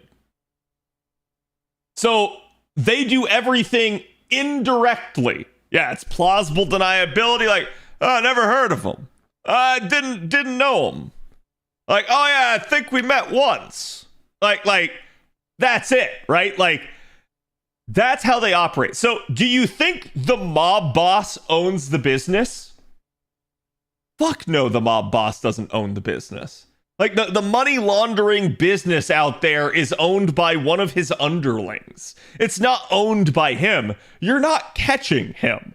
You will never catch him that way. So getting them to report is like the most hilariously stupid thing I've ever seen, because you're literally just going to find a bunch of legitimate businesses that way. You would not find random drug dealers or anything like that.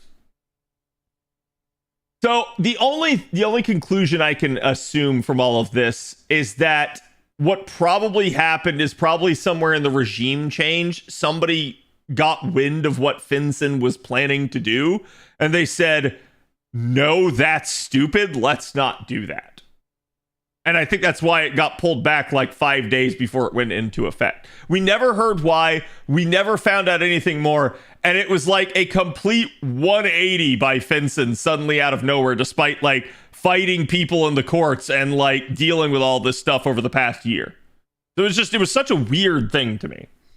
But yeah, it's like, I think that's exactly what's going on. I think like, in a weird way, a lot of these businesses, a lot of these governments, a lot of these like entities in general, they're just all trying to get info. They're all trying to get control. They're all pressing. So people are like, why is so much of it happening now? It's like, it's been happening. It's just like, if you let it happen, it will. If you don't, you'll be fine. Sleepy, thank you for the 25 months. Appreciate it, my dude. All right, chat, let's do the alt account real fast here. I think I just need to do the one more run. We should be good.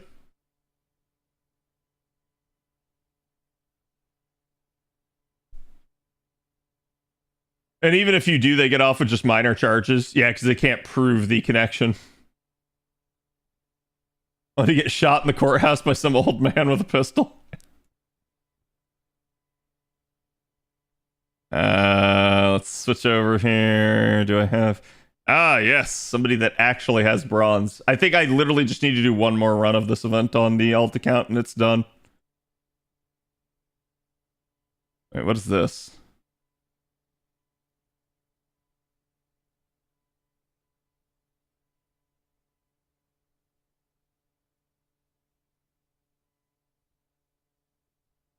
Or did I finish the event?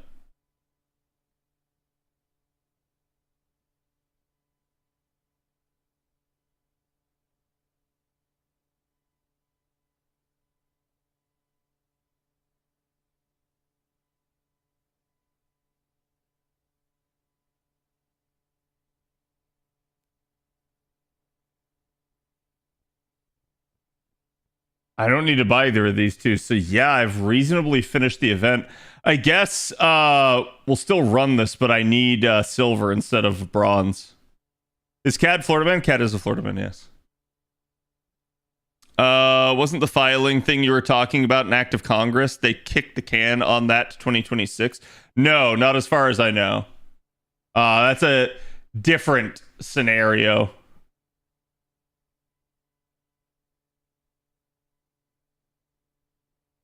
Okay.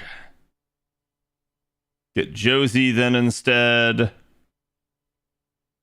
And I guess I just switch this back.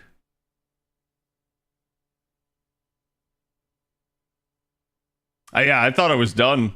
Because I think what I did is I started America on the side. I just I did like the first two nodes. It's nothing major. Chat did not miss anything.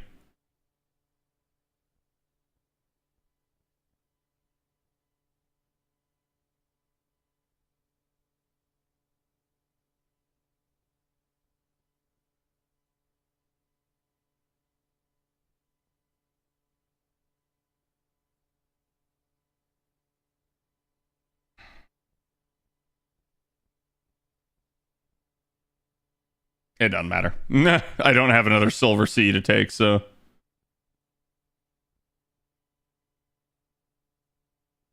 Wait.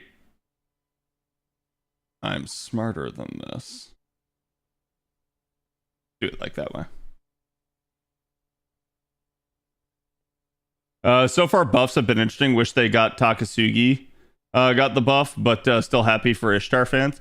Yeah, like I'm sure people probably think like I'm just being down on this because it's Ishtar, and I'm not. Like, if you're an Ishtar fan, you absolutely love this buff. If you're not an Ishtar fan, you're probably wondering what the heck the devs are thinking. And it's that simple because it's like it is a really strong buff for her. And at that point, I'm just gonna say like it is what it is. I don't think it's like absurd. Wait, why did I do it this way? That's gonna be weird.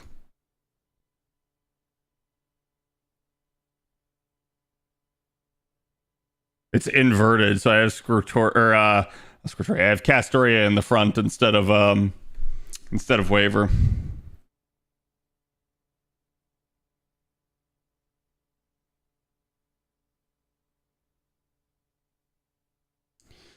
Drake could be good for the CQ, or will Mabe stomp her? The problem that you're gonna have with something like that is that Mabe's an extra. Because it's Naknaria, right? So it's a foreigner. So I would probably go with a different unit if you have something, but if that's all you have, I mean, you can try to force it to work. Keep in mind, you do have like command seals and stuff, so feel free to just go ape shit with that.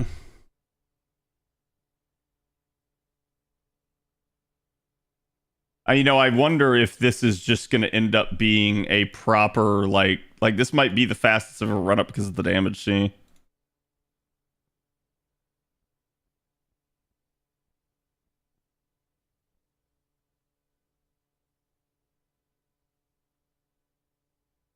Gonna give her that. And let's see if she can one tap her.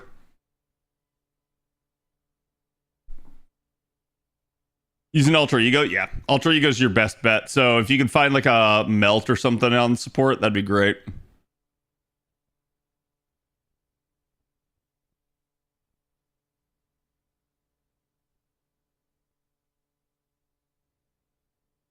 There we go. One tap.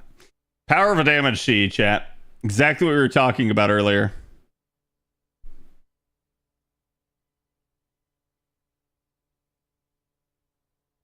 The question is, do I need to run that again? I could probably need a decent chunk of silver for the last remaining statues there. I guess I can convert bronze up. So let's see.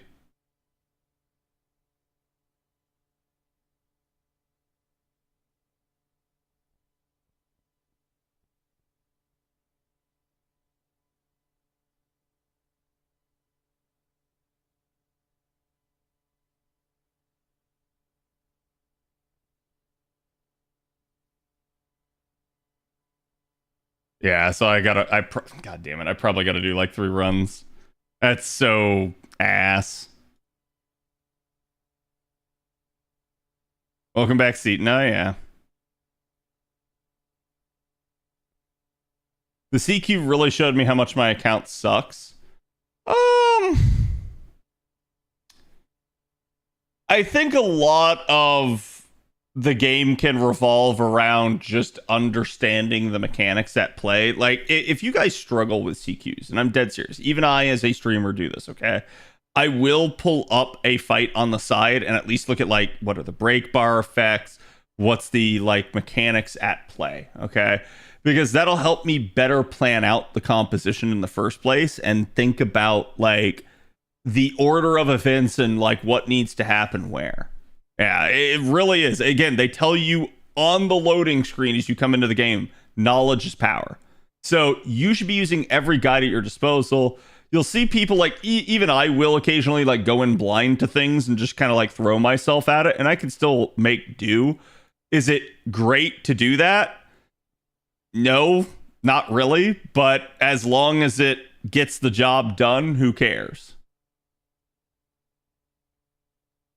Yeah, I'm lazy. I just invincible comp most CQs. Yeah, and you could do that. Like, it's at the end of the day, there are numerous ways you can make the game easier on yourself. Knowledge is definitely the best one. And that's, I think, a little bit one of the reasons that, like, I have been successful as a content creator over the years is because a lot of people don't want to have to store that knowledge themselves. So they rely on me and other people to provide that for them. And while I understand that, I'm also going to say most people probably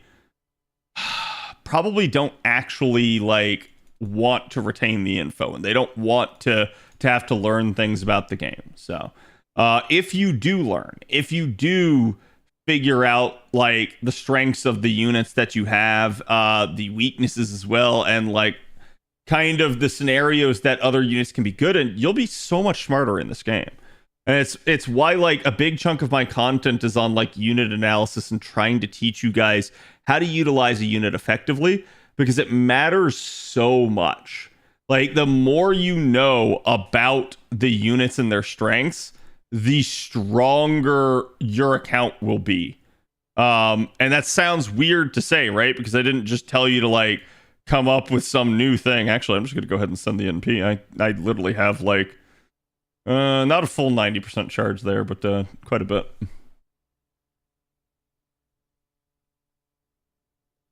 I'm lazy. I prefer to try and fail and then search for the info. See, I would argue that that makes you not lazy, because you actually, because you try and fail and have to do it again, you have double the effort that I have. Whereas I quickly pull open a guide, look at it real fast, go like, all right, that break bar is a problem. And then I just like slot in the team that I think will be good against it and go. That is the majority of how I do things. Like, I don't waste too much time trying to figure out every little like nook and cranny of a fight, because I usually just don't have to. Oh, this is just evil. I got screwed a little bit there on the charge, but it'd be what it'd be. Oh my god, I should have popped the Mystic Code. Holy crap, dude. Or I should have just done BAB. There you go. Take another B. I need the info. Pagodal is tough when all I got is attribute and alignment. Attribute and alignment. I mean, at that point, I assume you just guess and you hope something else lines up. Like it's probably not that hard, all things considered. Yeah, I know what you're talking about.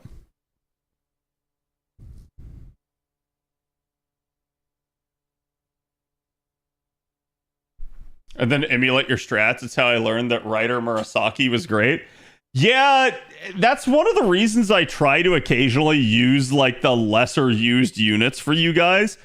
I can roll in and I can beat everything to death with the saber faces. Chat knows that at this point. I've proven it over the years. It's been a thing. The only thing I can't is if it's like a hyper gimmick fight that like there's just no way around it. So I'm gonna have to like get screwed into it. But at that point, it's one of the reasons why, like, outside of the Saberface only runs and story and everything, you will instead see me doing different stuff. Okay, thank God. That was actually enough. That was perfect. So we are officially done with Summer on both servers, chat. Sorry, both accounts, not both servers. We're not done with Summer on JP. That's coming. That'll come in the middle of the probably the grand system. Doing CQs blind would be more fun if they actually gave numerical values and details about what happens. I wouldn't mind attempting CQs once in a while to learn the effects. That's why on JP they start like when you go into here. Let me show you an example. Let's just go to Chaldea Gate, pick a daily, boom. Okay, so like when you come into here, right? And you get to the party setup screen, it starts giving you like basically a rundown of the effects. I think while I like this idea in premise, it's kind of a terrible way of displaying it. And it doesn't help too much because they still don't tell you everything. But I guess it's a start. It's at least like more than they would otherwise give you.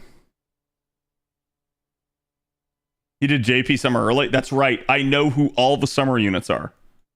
By the way, chat, I believe my predictions, I'm currently 3 for 3 on Summer predictions. I'd have to go back and check, but I believe I'm 3 for 3. The only one in doubt was did I list Huyan Zhou as high?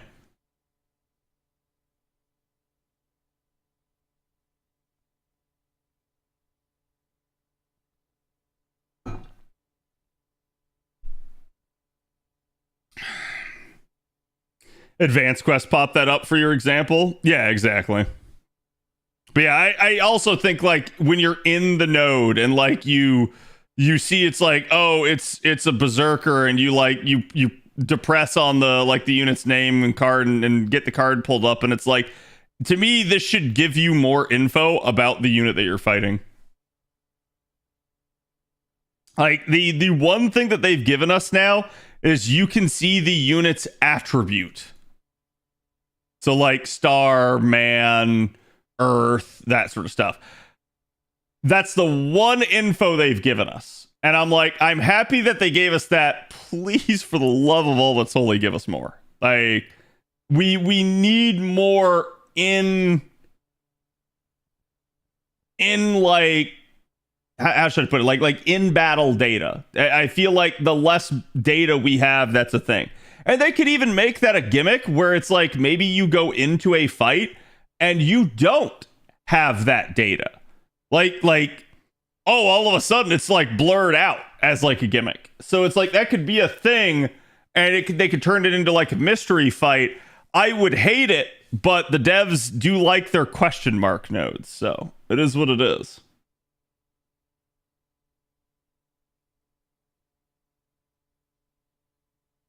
I think FGO's biggest problem is with the UIs. See, I hear people say like the UI is the problem in FGO, and it's a valid point, but I also don't think that everybody always means the same things with it. Some people don't like that FGO's UI is basically like bad looking, okay? Other people feel like it doesn't give enough info. Other people feel like it should have more like quality of life / functionality. So it's like, I feel like when people complain about the UI, you're actually like seeing 3 different complaints sometimes, and you're never sure which one it is unless somebody clarifies. You had Huyan as possible? Damn, unfortunate. I mean, she is possible. So, like, I'm happy. Like I said, I think if anything, if I was down on Huyan, it's not because her time isn't up. It's more like because she's less popular. And why is Huyan Zhou less popular? I don't know. People just didn't really take to her because I think she is an attractive unit and has been for a while. And people are just kind of like now coming around to that idea. Like seeing her in a swimsuit, it feels like it was like neuron activation for the community. Now, I shit you not, I have seen more artwork of Huyan Zhou in the past week than I have in the entire, like, 2 years of her existing.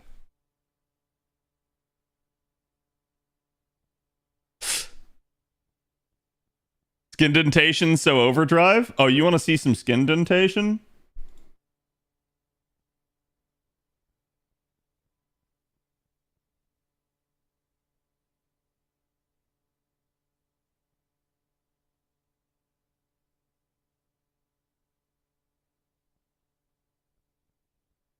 You know, chat.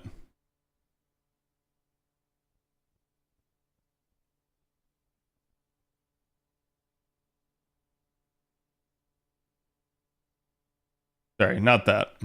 That's feet for some reason. Oh, do I have her set to random? God damn it, game. I hate that it like locks that out and makes it so you can't change it. Can I not?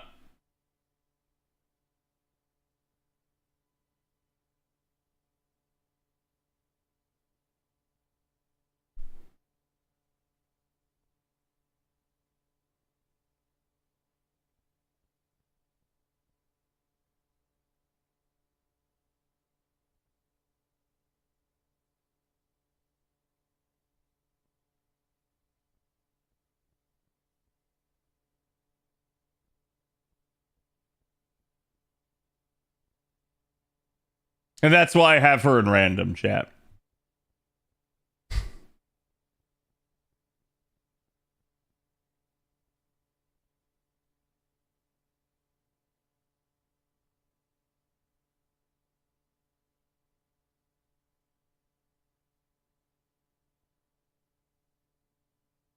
See, every time I complain about something, JC, it's a thing for like, I have to complain about it for like 3 to 4 years and then the game implements it.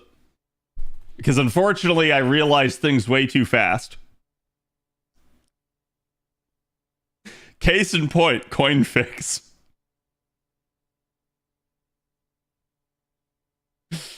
Case in point, 100 spin on FP. It's like, I will literally complain about it for like 3 years and then the devs will implement it. And it's like, oh! It's like if they just implement it when I think of it, the game would be so much better. Obviously, they don't listen to me, right? And that's where it's like, yeah, I think at least if the devs were more on top of this stuff, the game would be in a better state. Because, like, if I'm realizing it, many people are realizing it. And I think the devs also know it, too. It's just, like, devs have priority orders of, like, things they have to fix and work on. So it's, like, it's just not high enough up on their list. Can you complain about the lack of new advanced quests? No. Do you like doing advanced quests? I don't really like it. Like, I don't mind them, I guess, per se. But, like, I don't know. I also don't care for them at the same time. I think like the only reason I would want more advanced quests is literally for the craft essences. And at that point, Bro, just give me the craft essences. Don't make me do things. Like, just make another mana prism shop. See, I don't know.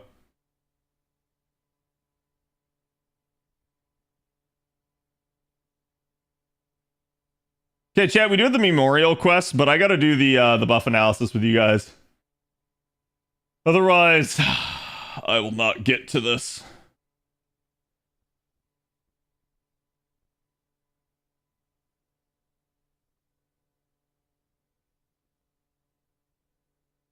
God damn it, Bob. I just saw the seal of approval.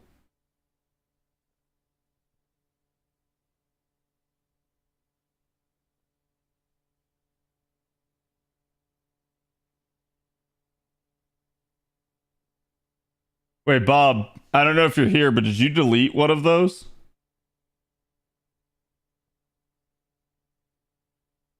Oh, hold on.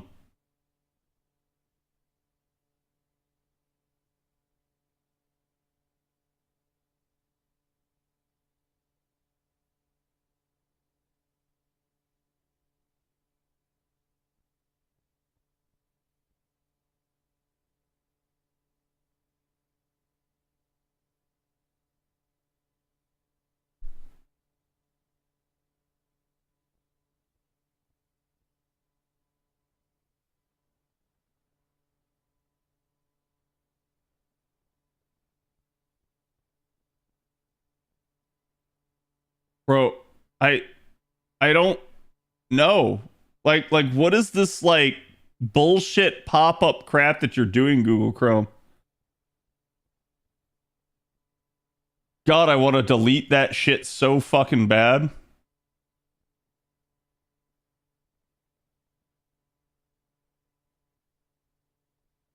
Hey, Side, thank you for the raid, buddy. How's it going? Oh, some FGO. I see. Were you doing the summer event on NA?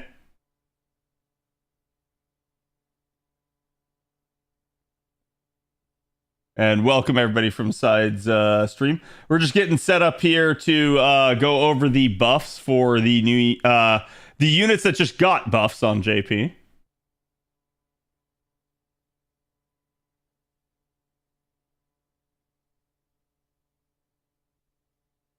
Wrapping up summer, nice. Yeah, I just finished it on both of my accounts. Hopefully it was good to you. I saw you were rolling for Zerktoria earlier. Did she treat you well in the end?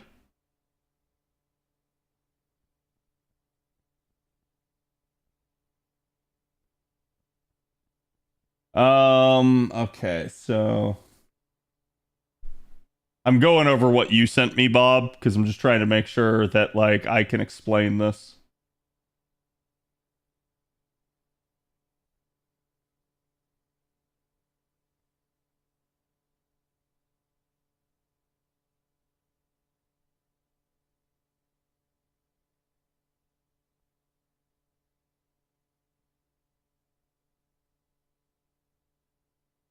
Oh, so you gave me level 90, level 100, and level 120. Interesting. I'm surprised you did.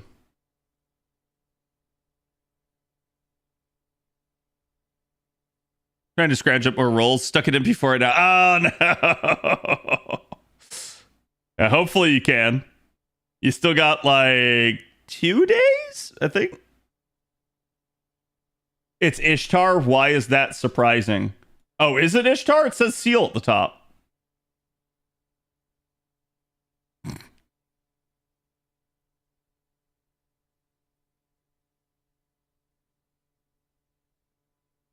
Oh, it's both? All right, now I'm just confused. So is the one you sent me the corrected one for seal then?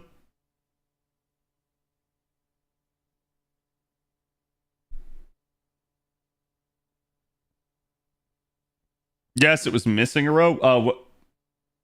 The last row was cut from above. Okay, hold on.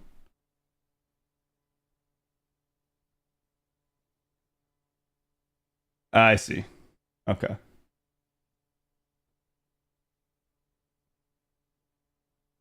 All right. I can already tell the The title of this video will be "We Did the Math." Okay, let's get these open. That's right, chat. Does that make your brain hurt?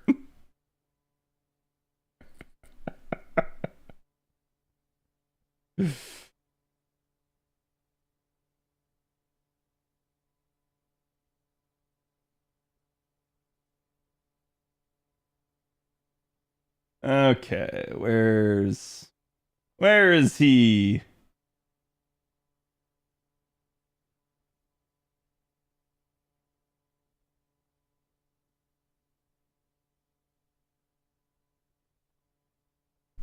I don't think we need to do too much comparising.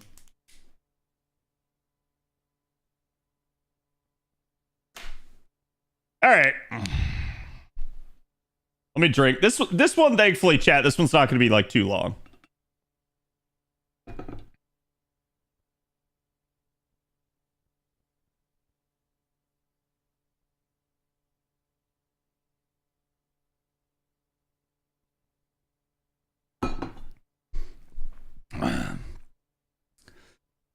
Oh, shit. I remember why I wanted to keep that open. Because I didn't show this off on the last one, and I should have. Should have had a thing in here for it. Where is it? Here it is. Do do do do.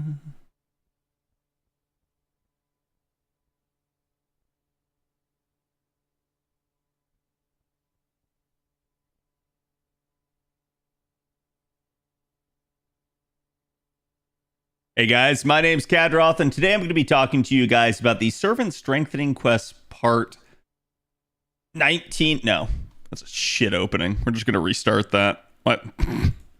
Every once in a while, I have an opening where I just go like, that was bad. I'm not doing that. It's like if it's right at the beginning of the video, I'm just gonna scuff it and go.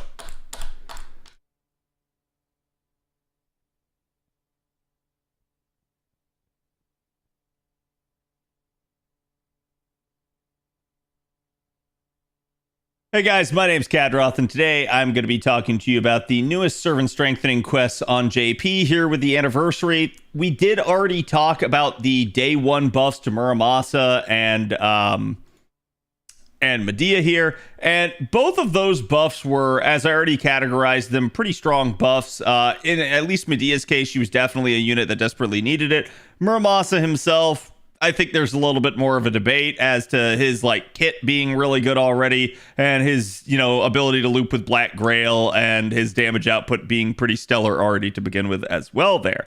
But the devs wanted to give him a little bit more damage, and so they did. So now we've ended up in day 2, and we have some pretty interesting buffs here as we have a buff to Ishtar and a buff to Robin Hood. So two very prolific archers already. I think the idea of these buffs maybe being to units that need them the most is probably out the window now as of day 2. So instead what we see is arguably the game's second strongest AoE archer and pretty much definitely the game's strongest 3-star single target archer getting buffs.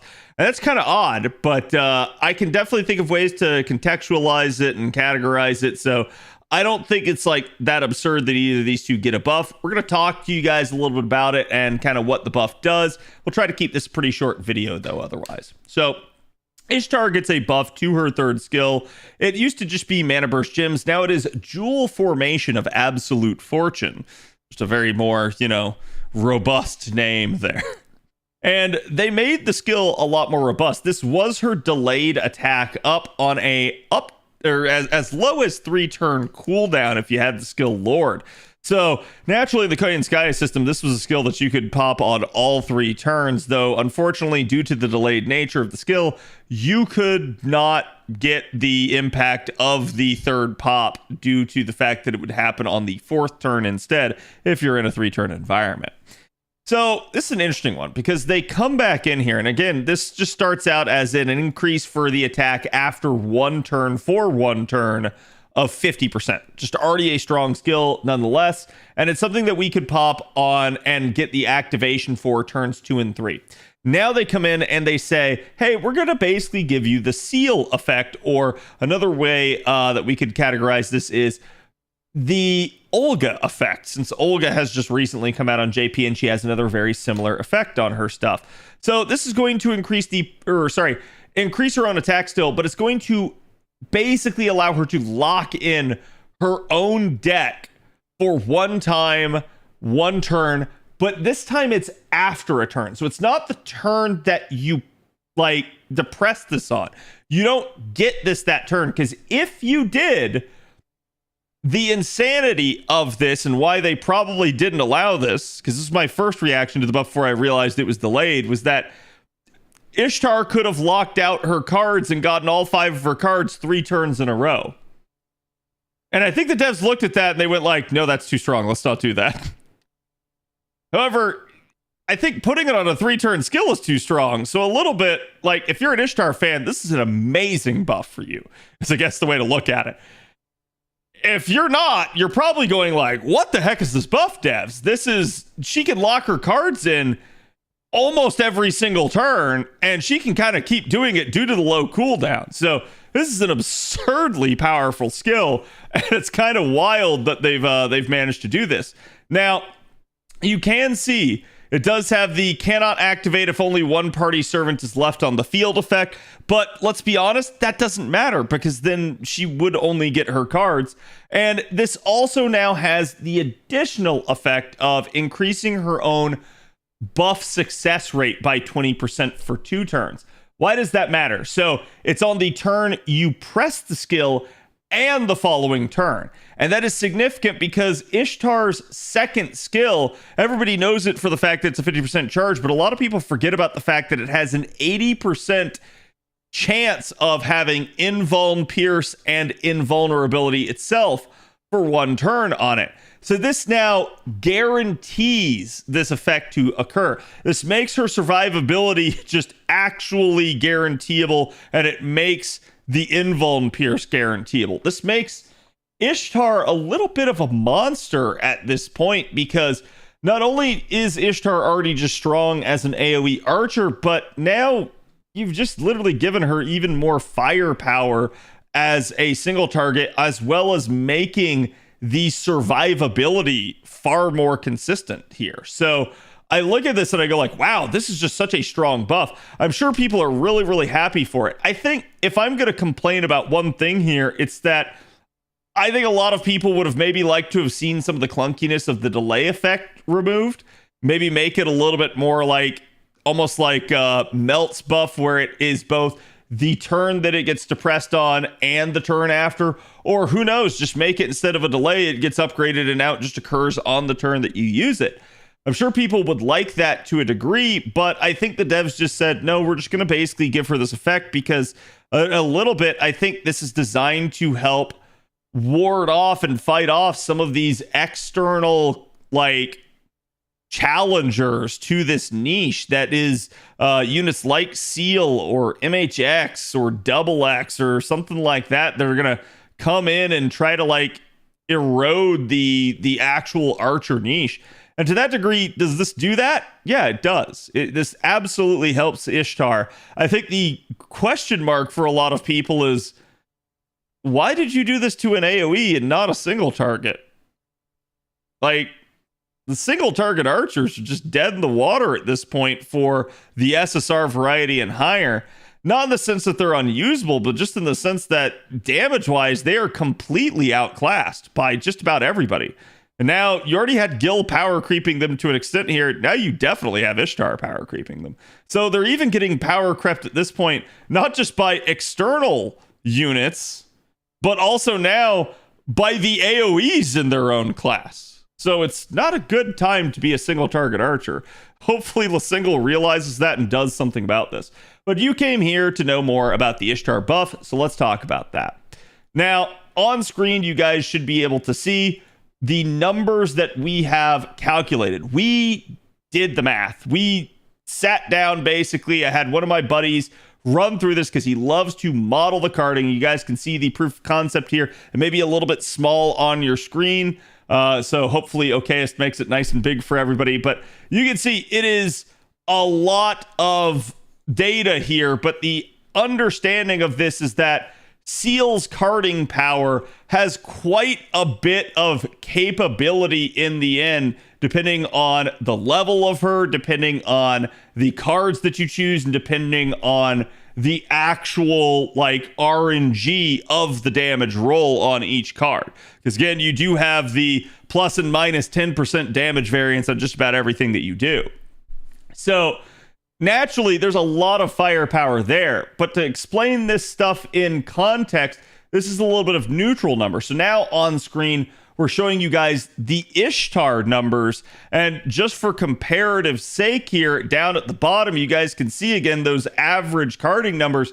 And you can see they're pretty comparable to someone like Seal. So again, that high card damage number there for level 90 is going to be about 662k almost for Ishtar, whereas for Seal it's going to be 748k, and you're like, oh well, Seal still does more CAD.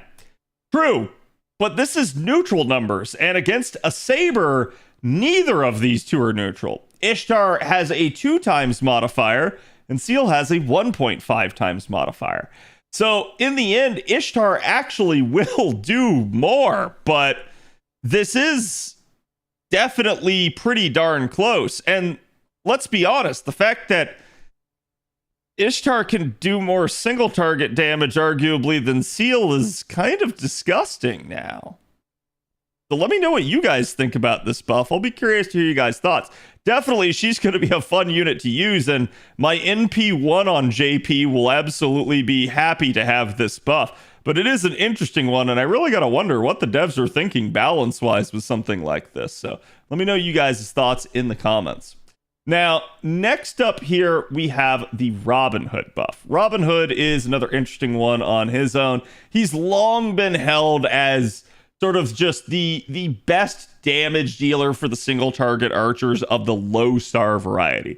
And he's been good at that. He always has been. He's been very consistent. The only issue is, could he land his poison? And so it was what it was.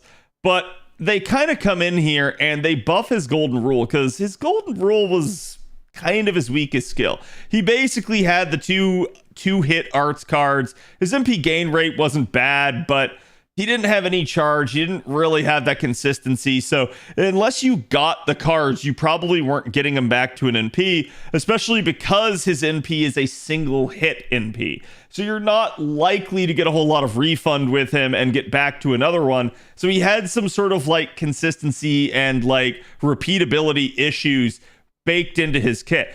Golden Rule was meant to help that, but it only helps assuming you get the RNG in your favor. Now they've come in and they've said, hey, you know what? Have 30% charge. So since he is a low star and you can easily unlock all of his appends, I hope, that means that you can have a maxed out mana loading potentially on him too, which means Robin Hood, instead of starting from like a 20% starting point or something like that, can get 50% now under his own power. This is a lot better scenario. This will improve his consistency and it really will help. On top of that, they just straight up give him a 20% arts up. This is also nice because this is going to end up giving him not only more refund and more, capability to card back to an NP, but also just more damage on his NP. So the rich get richer, I guess, which is kind of ironic given who we're talking about. But in this regard, Robin Hood, who is already a very good 3-star, separates more from the pack and begins to kind of just pull ahead a little bit due to this. It's a really, really nice buff. So on screen, you guys can actually see Robin's before and after damage here. These are all neutral numbers, so feel free to double it, assuming you're using him effectively. But you guys can see, we can assume an NP5 level here. So on the left side, you have his normal neutral damage at NP5 being at about 25k. If he had the poison niche, that's his super effective niche, it doubles to 50k. Now, this number is 30k after this buff for normal damage and 60k for poison damage. So we get about like a 10k bump up, because for the majority of the time, we're just going to kind of assume Robin has his poison landing. Unless the unit is debuff immune or resists it, he's going to land that sucker, and he's going to do a ton of damage. And this helps him out. In fact, this does kind of continue his sort of power creep of some of the higher rarity units. The thing that always has held Robin back is Robin has a tough time doing it over and over again. And that just got easier. So Robin is going to be a very useful low star unit now for multiple reasons, not the least of which is the fact that he has charge to get to that NP in the first place. So let me know what you guys think about Robin's buff, and if you guys can see yourselves using him, and which one of these two buffs do you think is better? But I think I know the answer to that. Also, do you think, in the grand scheme of things, that these buffs are good, or do you think that they're maybe like kind of should have gone to somebody else, or maybe updating the balance state of the game? I'm curious to hear you guys' thoughts. Let me know in the comment section below. Don't forget to like and subscribe if you guys enjoy the buff analysis, and I will see you guys tomorrow for the next one. Later. There we go, chat. Told you it wouldn't be long.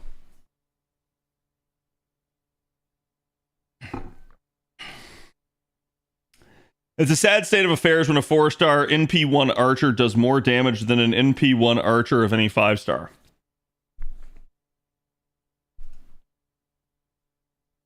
Let me clarify. It's a sad state of affairs when Raw, a 3-star archer, does more damage than any of the 5-stars.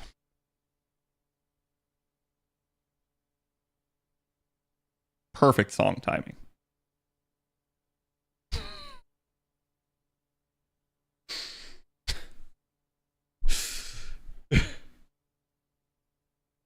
Because it is the truth. Robin for one-shot damage can out-damage them. And should Robin be able to?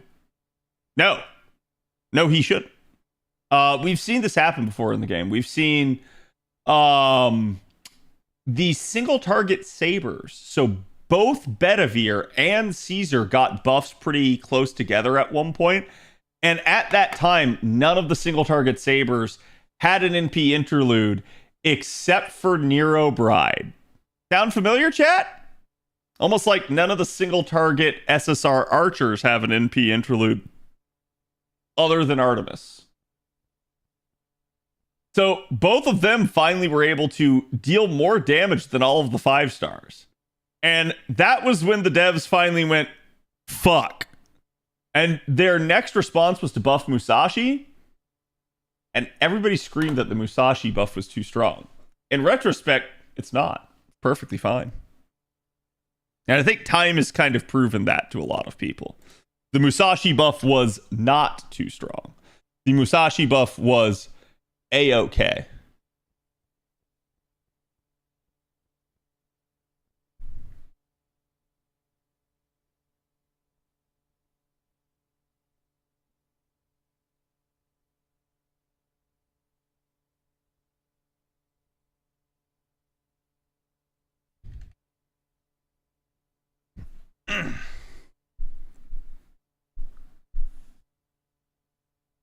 We really need more buffs like Robin's. Yeah, I mean, like, I'm not going to fault them making Robin stronger. I think it's fine. I think at the end of the day, though, the reason why this is upsetting to me is just because they are leaving the 5-stars behind. It's like, imagine a world where instead of buffing 5-star single targets to counter MHXA, MHXX, MHX, Super Orion, Gilgamesh, Seal, like, you name it, right? Instead of trying to counter them by buffing a single target SSR, we buff an AoE?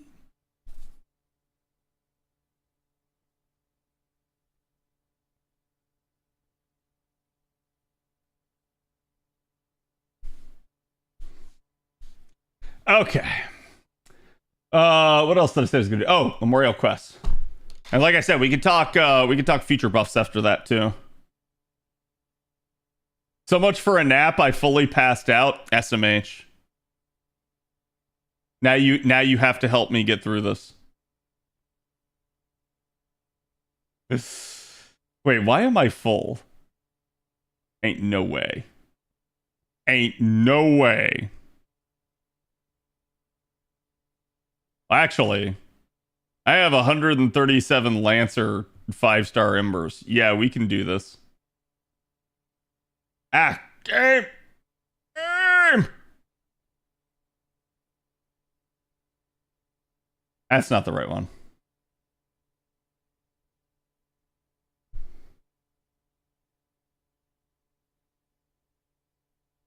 The Babylon Sith MP buff was hella unnecessary. I understand. If that makes any sense. Like, I don't want to begrudge units their buffs, right? The only question I have is why not a unit that needed it more? It is basically it. Because I think I can say this, chat. I think I have earned this right. Because some of my waifus have gone the better part of a decade without a buff. So it's like, at that point, I totally understand the apprehension that people have of like, is my favorite unit ever going to get a buff? Are they ever going to get fixed? Are they ever going to get stronger? Are they ever going to become more usable? And in that regard, yeah, I agree. And that's why I said, like, I don't want to like say like, oh, they shouldn't have buffed this unit. I just want to question the choice and the timing more than anything.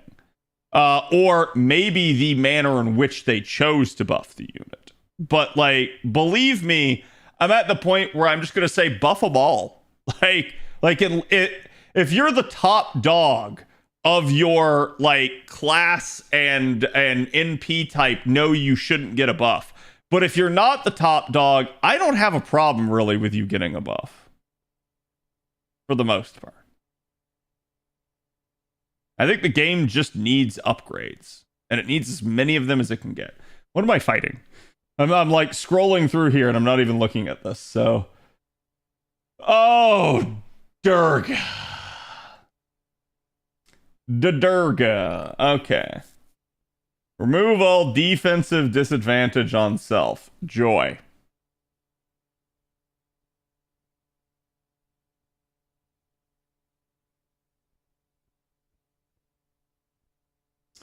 Debuff immunity. Pierce invincibility. Alright, 2 can play at that game. You assholes.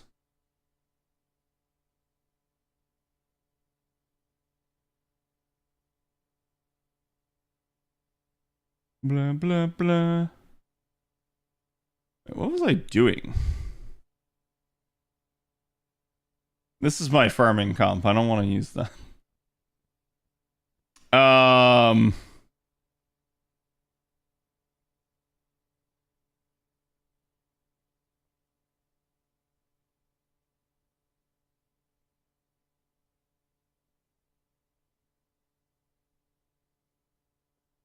I just saw what Okayist asked Avalon. What the heck is that cursed shit?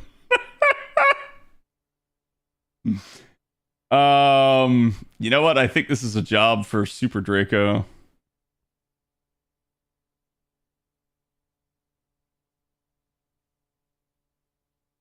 Actually, I already forgot what I used in my min turns for her. Yeah. I mean, the health value is not really, like, what I'm afraid of. More so, like, her Pierce invincibility and stuff.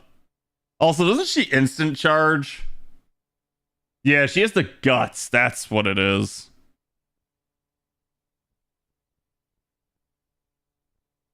I don't think I'm gonna fuck around with this one.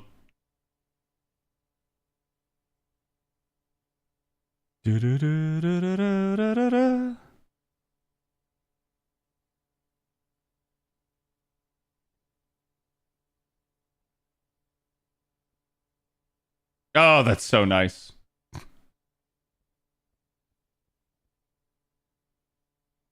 I'll sneak MHX into the background. I don't need 1 Gina on this stuff.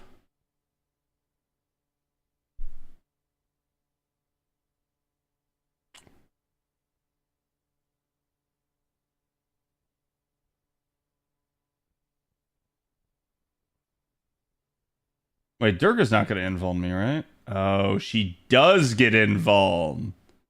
One of her skills.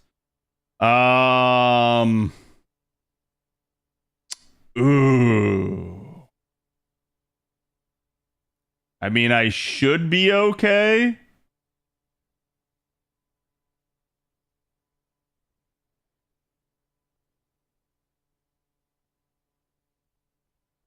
You can see, like, this is exactly what I was talking about, chat. I've just pulled it up on the side. I'm looking at the break bar effects. I'm just considering what the capability of the unit is, what I would maybe need to respond to, right? Like, what do I think is going to give me trouble? Oh, right. So I have defense, ignore, not invuln, pierce.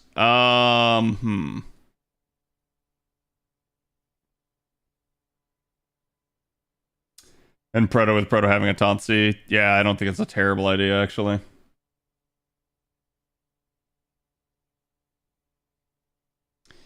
I think I do that. I'm a little worried if she gets... No. Fuck it. Let's just ball.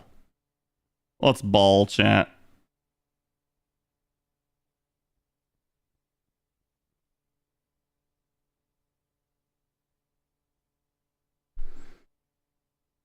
Oh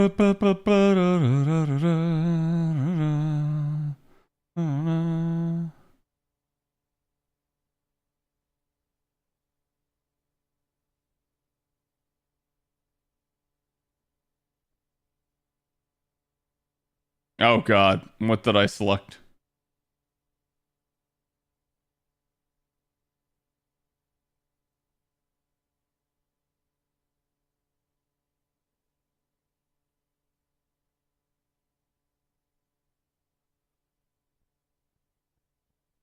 Yeah, we go for it.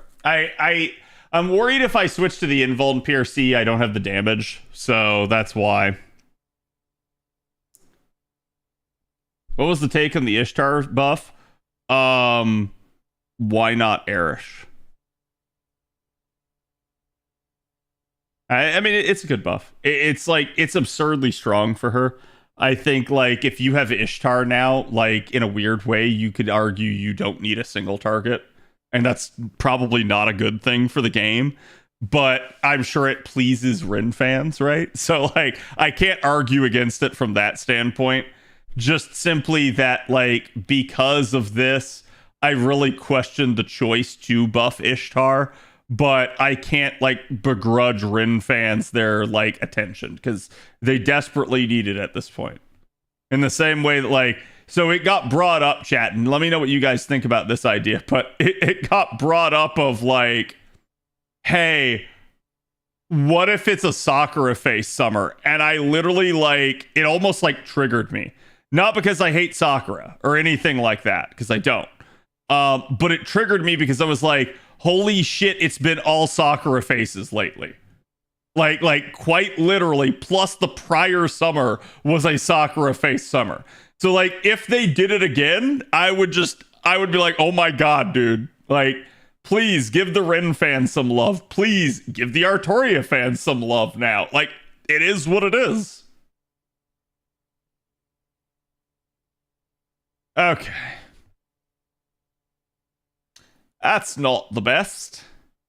Well, hopefully she can't one-shot me, but I maybe should have. Yeah. Okay, we got evasion, thank God. You mean summer 3, summer 6, summer 9? Yeah. Like, in the same way, it's like, I'm not asking for it to be an all Saberface summer or anything like that. It's just like, let's not make it an all of a face summer, right? Like, let's spread the love. We got Passion Lip, so the Sakura fans should be happy. Let's get a Saber face and let's get a Rin face. That sounds amazing. Do it all in one summer. Imagine if they give us 3 SSRs and our Artoria face, a Rin face, and a Sakura face. Exactly. I think that sounds far better than let's give 3 of the same face or something like that. Like, I'm dead serious on that.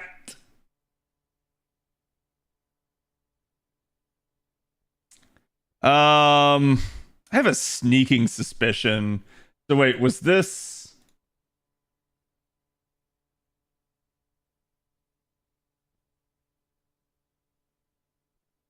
She removed defensive disadvantage on herself because debuff immunity and a guts here. Okay, so shouldn't be too bad.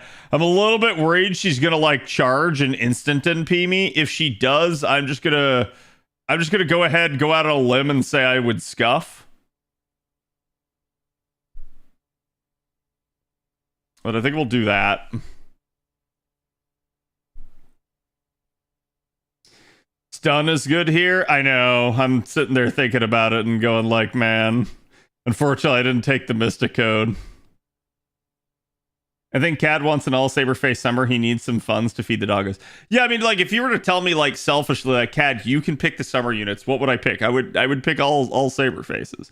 But I think, like, if I was being fair, if I wanted to not like come up with the best summer that I think could possibly be from available units that haven't gotten summer forms, you would see me like spread the love around in an effort to try to appease the, and of course, instant NP. It's just we should be fine though. She shouldn't get invuln Pierce.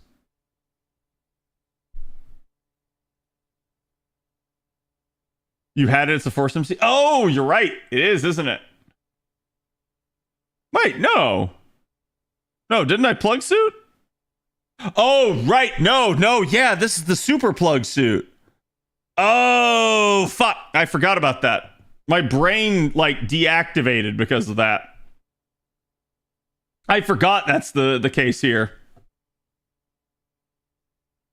Which is hilarious because she drained me by 10%. And that would be how much the effect would give.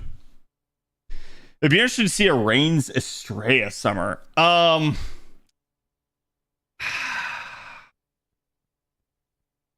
We were talking about this the other day. It's like I don't begrudge Estrella by any stretch of the imagination. I really like Luvia as a character in general, right?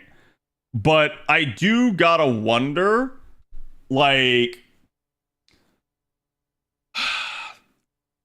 what happens if they try to do more with her? Like giving her a summer form, I think it'd be okay as long as they kept it appropriately balanced. But what happens when they decide that they want to like buff Estrella again? Because it's like, I don't think you can within reason. At least if you do, Martha is actually dead at that point. Yeah, good luck draining me now. Oh, you drained my Castoria, you bitch.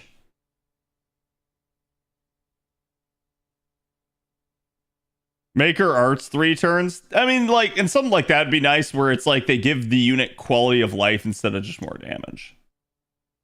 Consider how many different Sakura face characters there are. Does FGO need another Rin face character? Yes. Like, is that a rhetorical question, or is that like? Also, you bitch. Well, at least it wasn't my Castoria.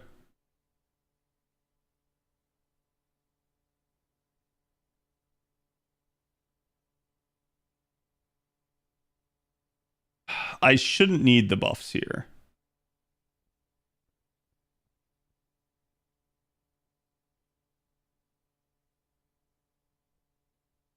Ishtar is 4 separate units.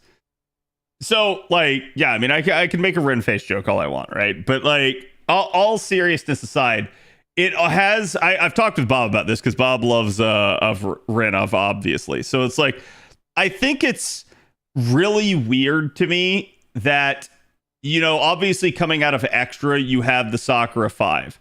Coming out of, like... Fate Stay Night, they've decided to give Saber a whole bunch of different forms. That's where the entire concept of a face comes from, being a group of units, right? Like, it's because it kind of started there with Artoria and them doing so much stuff across the different Fate IPs for that.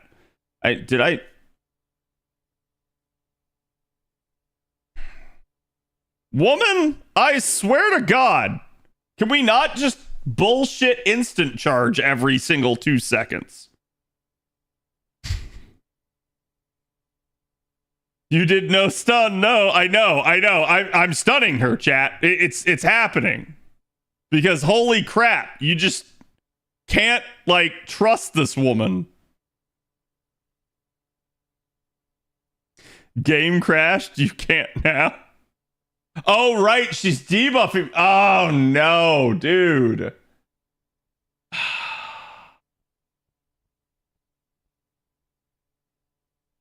See, I didn't plan this appropriately.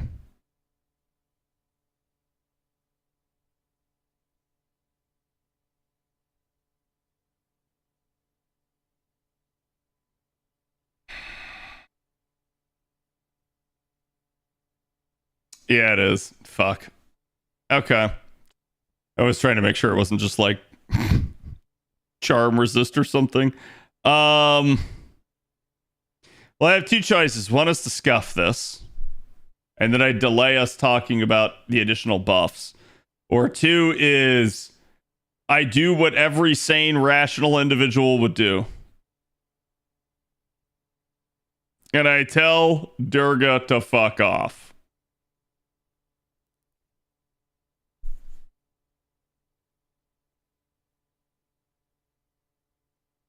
Command seal that cast area? Yep.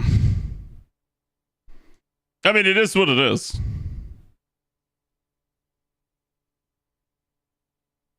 I will pay you the one command seal to fuck right off. I'm sorry.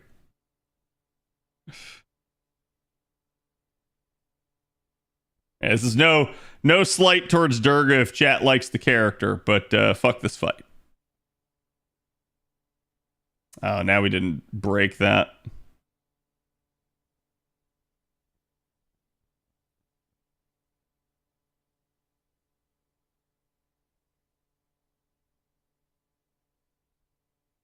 Yeah, I remember the end of this fight being hairy. I didn't remember it being like this. So it's like I should have just I should have stunned her like when Avalon was mentioning it, because I was like, well, I was content to let that go and I'd just stun her later, try and deal with that. But unfortunately, we couldn't stun her later, and because I didn't stun her, she killed my Castoria that had a full charge, basically. Actually, no, she drained the Castoria first, so I don't know. It didn't matter, but either way. That's right. That's right. Now I can do that too. And you know what? I also don't have to do this. That's right. But we're just making all the mistakes in here. And you know what? I'm still going to try. I don't need to.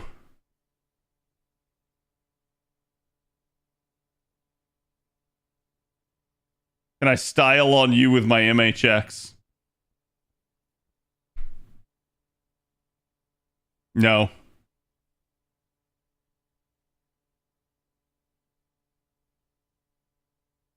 Guts is at least gone now? Yeah.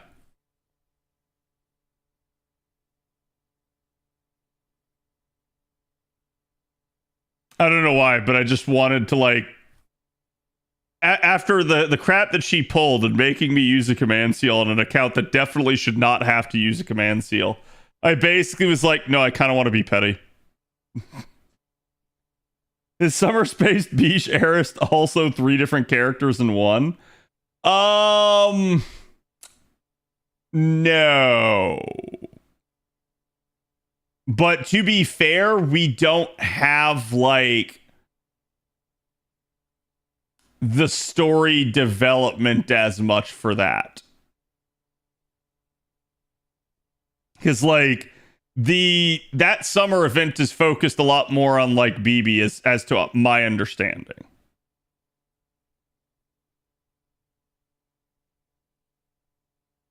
All the Artorias are actually only Artoria. True. Although, I guess you do have some, like, what if Artorias, right? Oh, fuck this one. Oh!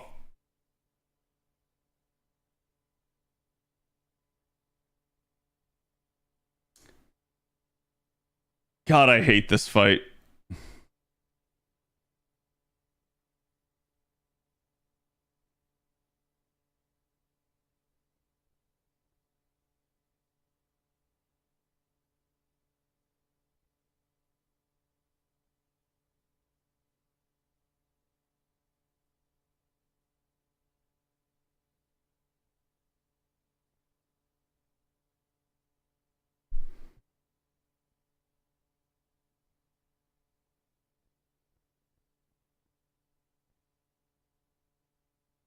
I think they have to be in the front. Yeah, that's the problem with this.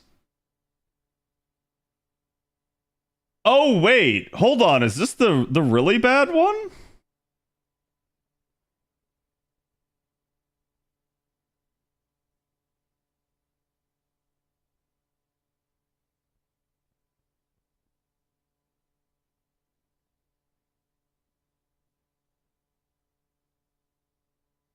The big blob. Yeah, this is not the one I was thinking of.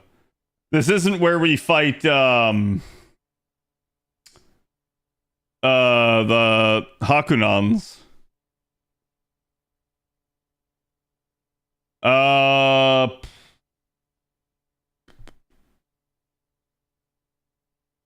Someone that takes ages but is fine. Yeah, I was thinking it was the Hakunan fight. Crap. What did I use for this?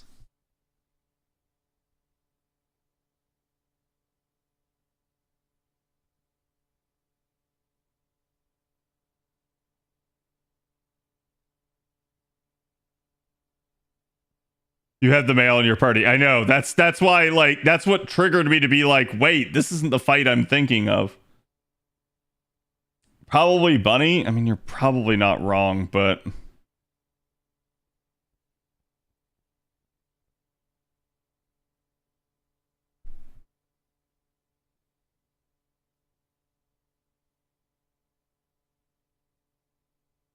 problem here is kind of the force support.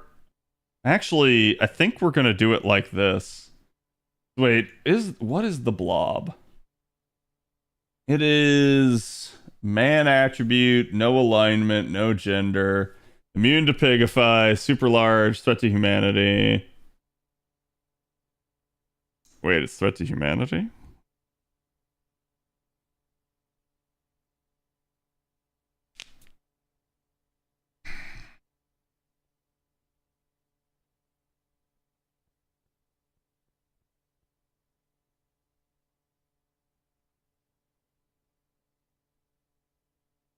Yeah, I wish I could swap them out, but unfortunately I can't.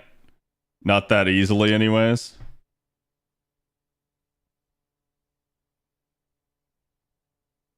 Think I'm gonna do that, because what I'm gonna do... Wait, how much charge do you have? Is it 50?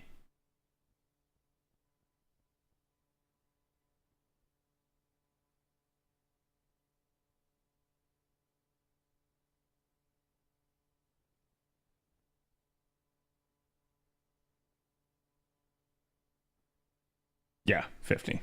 Okay.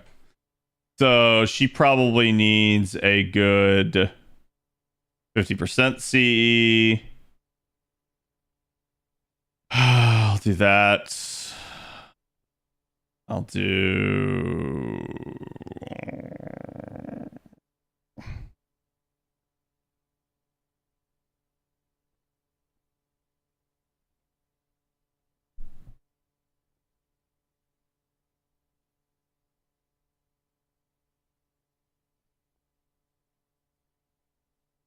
Yeah, we'll just do that. So basically I backlined a bunch of like backfill for if Castoria Berserker gets walloped due to being a Berserker here.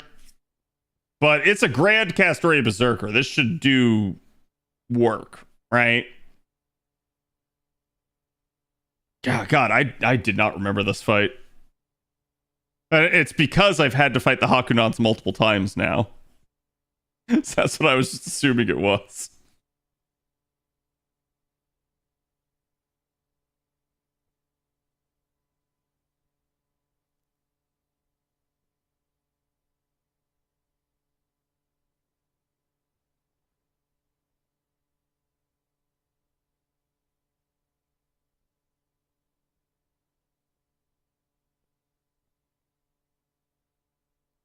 Specifically, Space Ishtar got card sealed.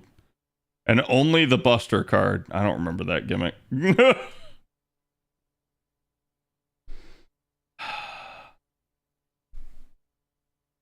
Fully charged MP gauge, reduces all enemies' defense by 30% for 3 turns. Fully charges MP gauge. Okay, so every time I break this stupid thing's bar, it is going to NP. I do not understand why, but it is going to do that.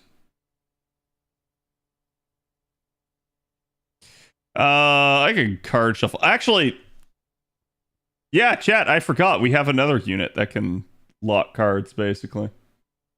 I mean, not entirely, but he can fish for it.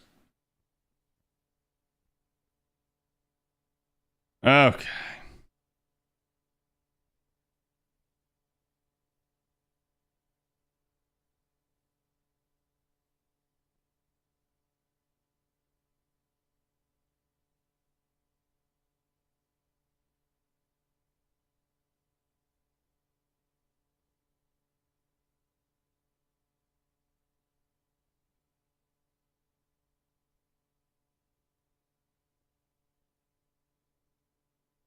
Hopefully just the party-wide solemn defense is enough, but...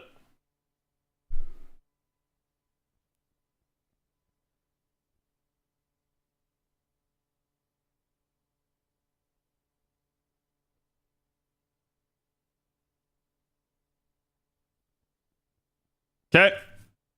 It was. I didn't see how much damage it dealt there, by the way, chat.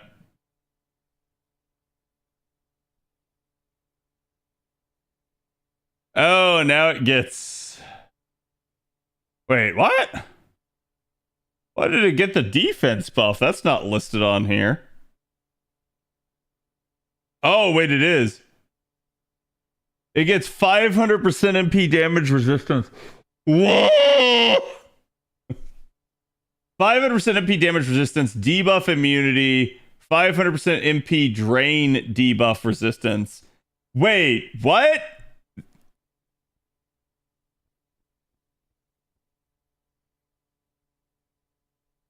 What a dickish thing this is. They literally just like hard made it so that like well, I guess whatever it is, it got removed there. But I was gonna say, it feels like they hard made it so that you can't counter this thing. I guess.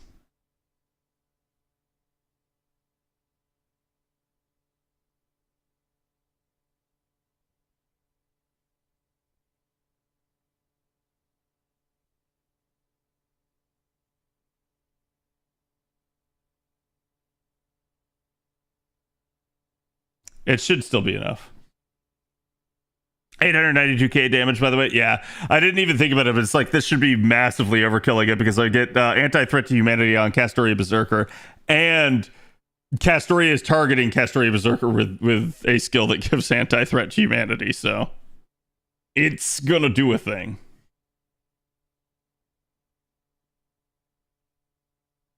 The problem is gonna be this is a 4 break bar fight, so...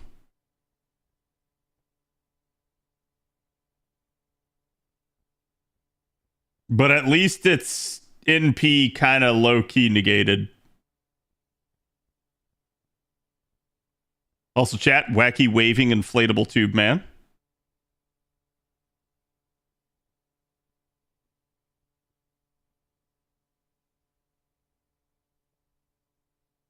Okay, specifically locked out that one card.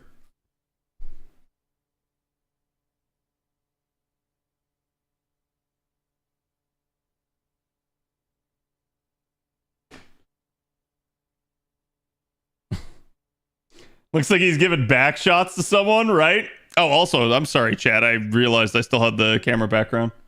Feel free to scream at me at that if I'm done recording.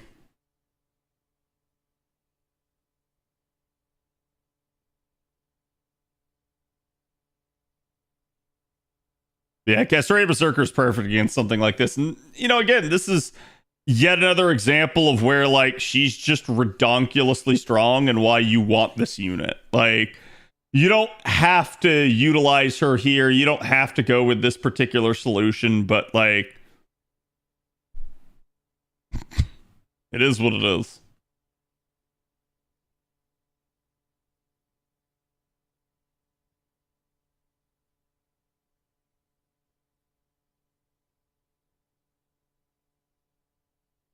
Now the question is he gonna kill her? Nope.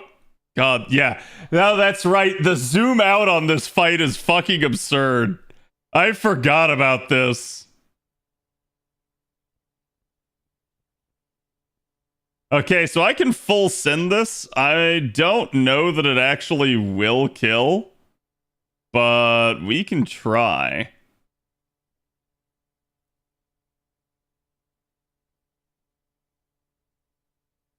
God damn it. Castoria soaked all the stars.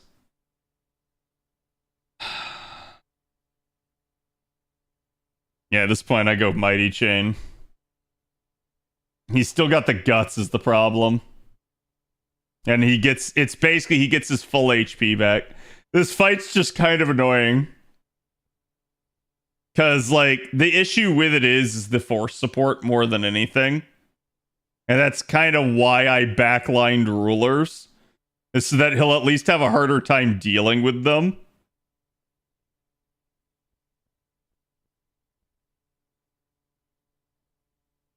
Ugh.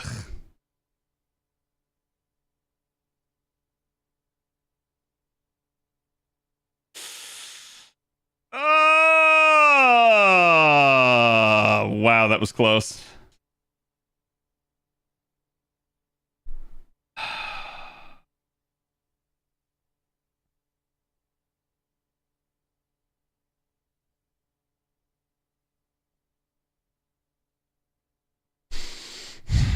She's basically dead.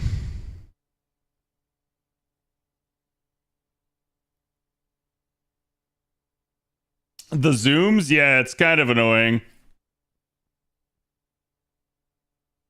Like, it's an interesting effect for the fight, but it's so scuffed that you're kind of like, dude, what's going on?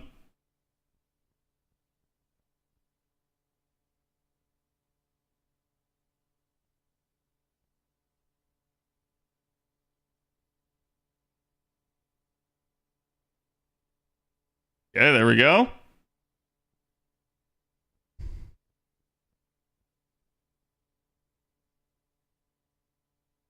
Thank you for the free party rotate.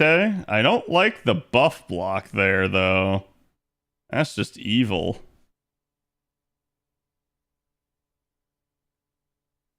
Oh, wow. He applied that to backline, too. That's so evil.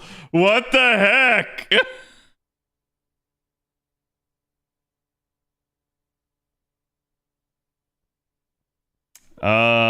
Wait. Kenshin's first skill.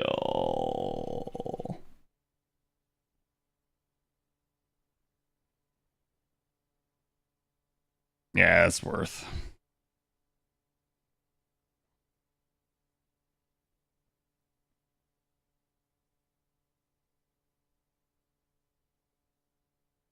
All right, chat. Kenshin preview. Get ready. Your party is also a pixel on the screen from that far out? Yeah. That's why like it struggles so much every time it has to zoom in.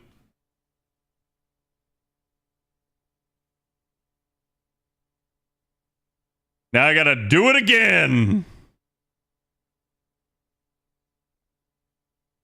It's just an MP1 Kenshin, by the way. Feels good, man.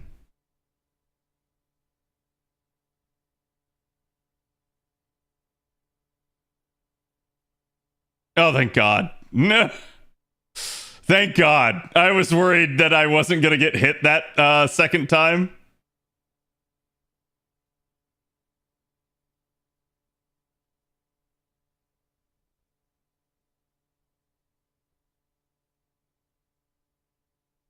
Nope. Not pressing anything on Estrella. It would just literally take away from this.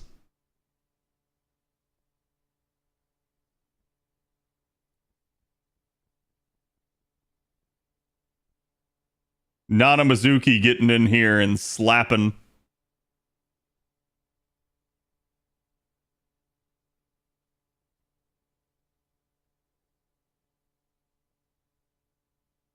You've done it, chat. You've killed the wacky waving inflatable tube man. Needs more geometric screaming, though. Oh, don't worry. If I'd turned it off, you would have also gotten to hear, like, scuffed-ass Nanamazuki English. At least probably. After 2 NPs, you probably got it once. There we go. Memorial quest done. Definitely interesting there, though, because, like, at least the, like, last one is hard enough that I can bet, like, non-Ordeal Call people probably would struggle with it. Yeah, maybe not. Maybe not if you're done with at least, like, LB6, right? Don't forget to get your golden apple. Wait, what? Oh, for that. The 0 AP trial. I don't remember what this was.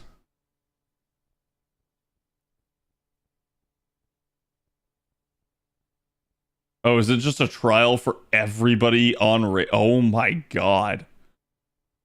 What the fuck? Holy shit, dude. It's not even just for extra 1, it's also extra 2.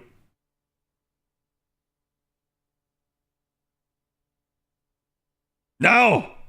It's not as strong as mine!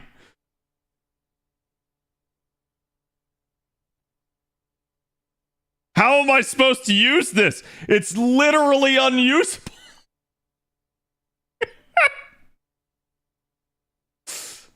What do I do, chat?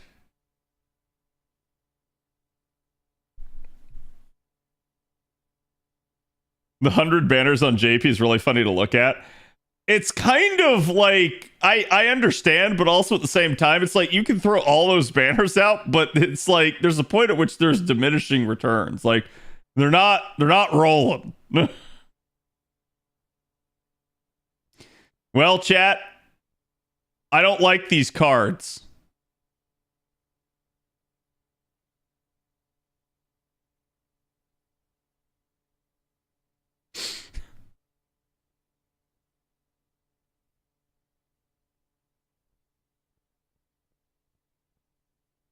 I like the first set better. Really?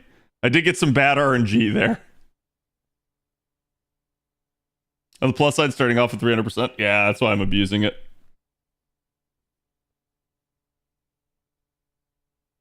Will she? Won't she? Doesn't mind, so no. If that were mine, that would have killed chat.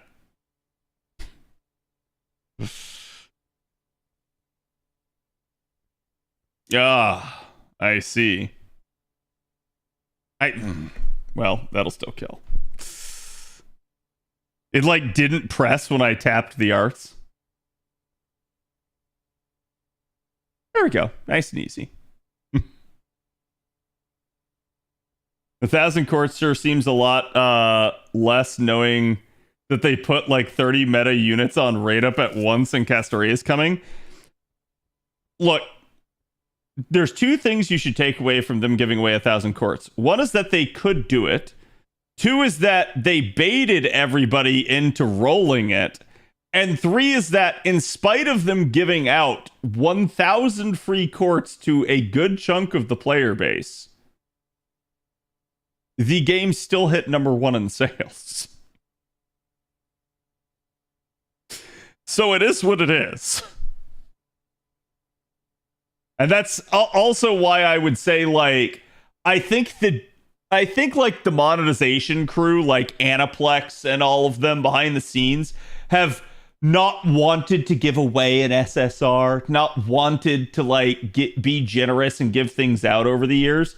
And the devs have normally been generous. And I think like this kind of just proves that the monetization crew is full of bullshit.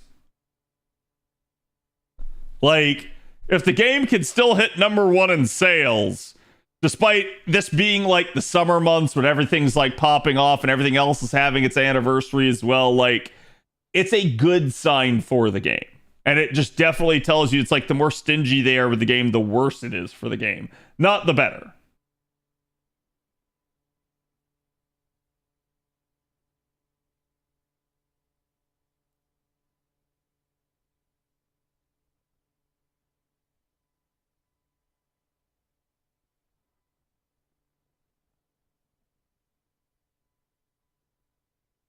Okay, chat, let's talk about future buffs, right?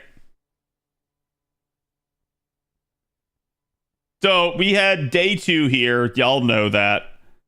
Day 3 is a 4-star SR Lancer. So, I mean, you know, people have tossed around Parvati. Like I said, the Falcons are definitely probably somebody that needs it more. I think the idea of it being a single target would be an interesting one, but I don't really know. I feel like it's probably AoE, but it could be. There could be a lot of stuff. Can Liang Yu Hopium go? I don't hate that idea. I think Qin Liang Yu finally has gotten a buff and it's like good for her, but I also still feel like there's just still a little bit missing that's kind of stopping her from being something. I feel like to a degree they should take someone like Qin Liang Yu and they should turn Qin Liang Yu into fundamentally almost like a Super Orion type character, right? And that would actually help her out quite a bit. Which is interesting subject matter because, you know, back to the Ishtar buff chat, with the type of damage numbers that someone like Seal and someone like Ishtar can pull, I think it's time we can say it. I think Super Orion's kind of dead. I don't think, I think this Ishtar buff kind of is the last nail in the coffin on him. It's not that you can't use him, it's that, like, a little bit, why would you go for him? Because that is his only gimmick, and like, unless you're in a solo with him, he's not that consistent. So if anything, to me, it seems like they need to give Super Orion a little bit more like survivability at this point, because I think down the stretch, he is very much a killer be killed unit, and he struggles to actually like stay in the fight long enough at that point. So you either get the cards and get the crits and you pop off, or you don't and he just dies. And I think like that's where it's like, to me, with someone like Seal who just has an absurd kit for that sort of thing, I don't know why you would.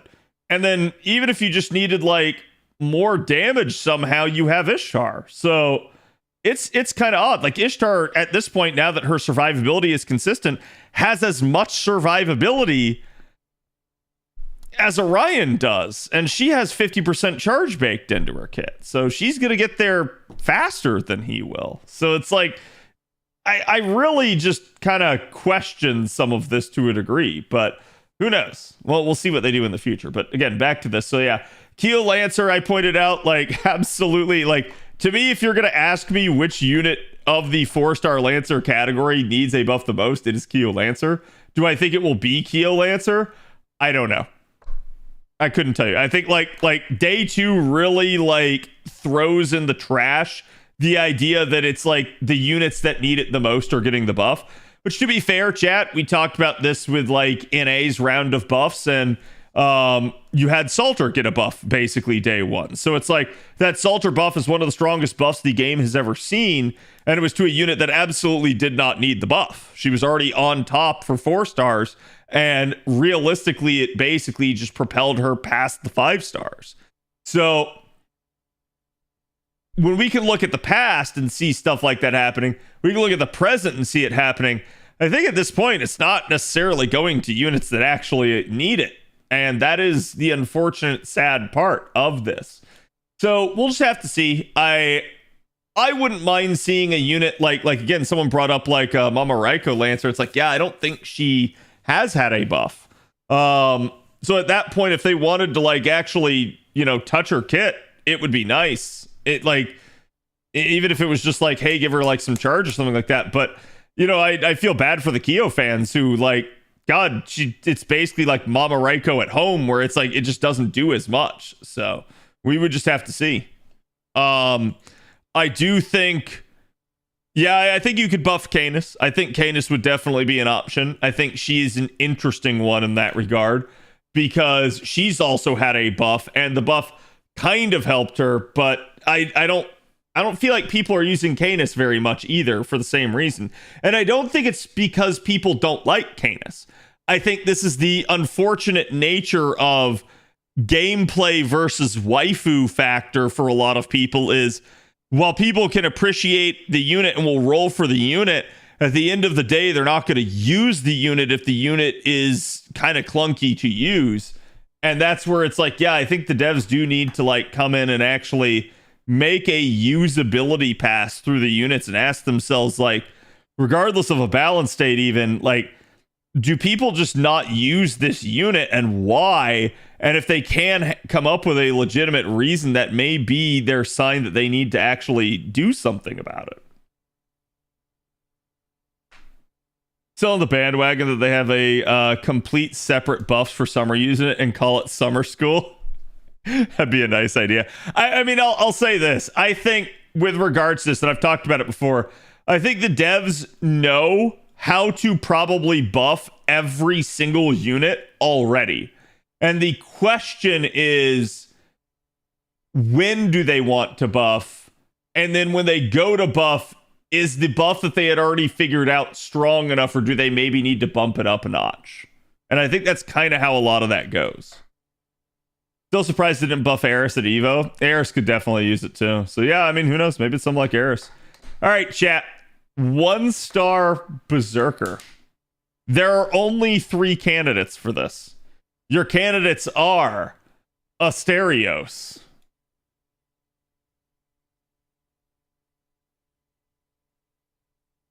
Paul Bunyan,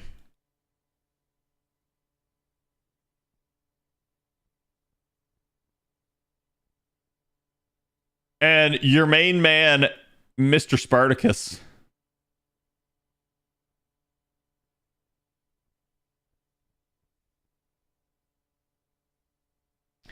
So, hear me out. I'm going to tell you guys who it should be.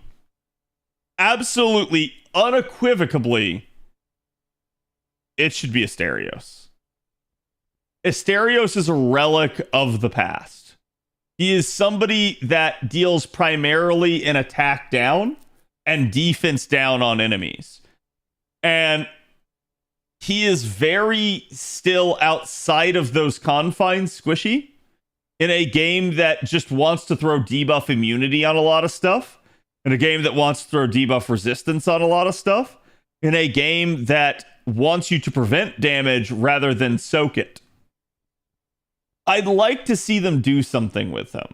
I don't know what I would like to see. I would just like to see them improve him overall, so that he sees some increased use. Even if it's a gimmick, even if it's not super common, I'd like to see it improved. Yeah, the kit to me is the major issue. Make him more consistent, make him more viable in the modern era of FGO. It's not that you can't run him, it's that a lot of people just won't. Okay? I think this is a problem that just plagues 1-stars. That's who it should be. Who it shouldn't be is Spartacus. Spartacus has received numerous buffs over the years, still deals more damage than some of the other low stars, and has 30% charge to boot. So Spartacus is a very good unit for what he is. Who I think it might actually end up being, and I have this sneaking suspicion that it's going to end up being Bunyan. Bunyan does not really need it, but hear me out, chat. If you guys were watching the anniversary live stream, they trotted out the quote-unquote most used units of every rarity. And fun fact, Bunyan was, I believe, the second most used 1-star unit behind a Rash. And that is surprising. But in a way, it's maybe not surprising. What I find interesting about this is that the devs might have realized that too. And the devs might have been like, huh, really?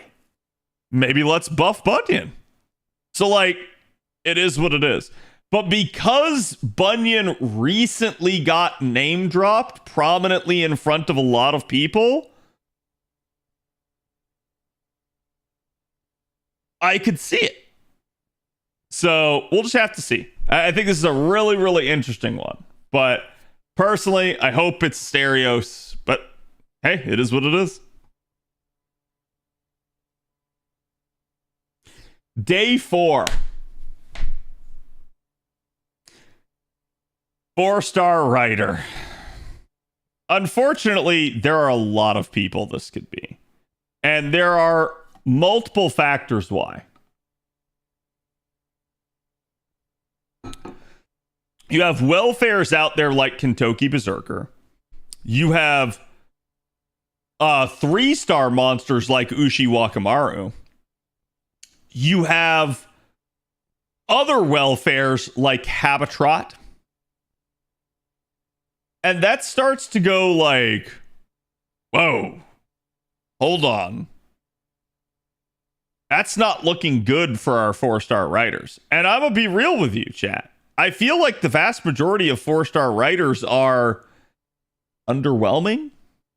It's not that they're like bad.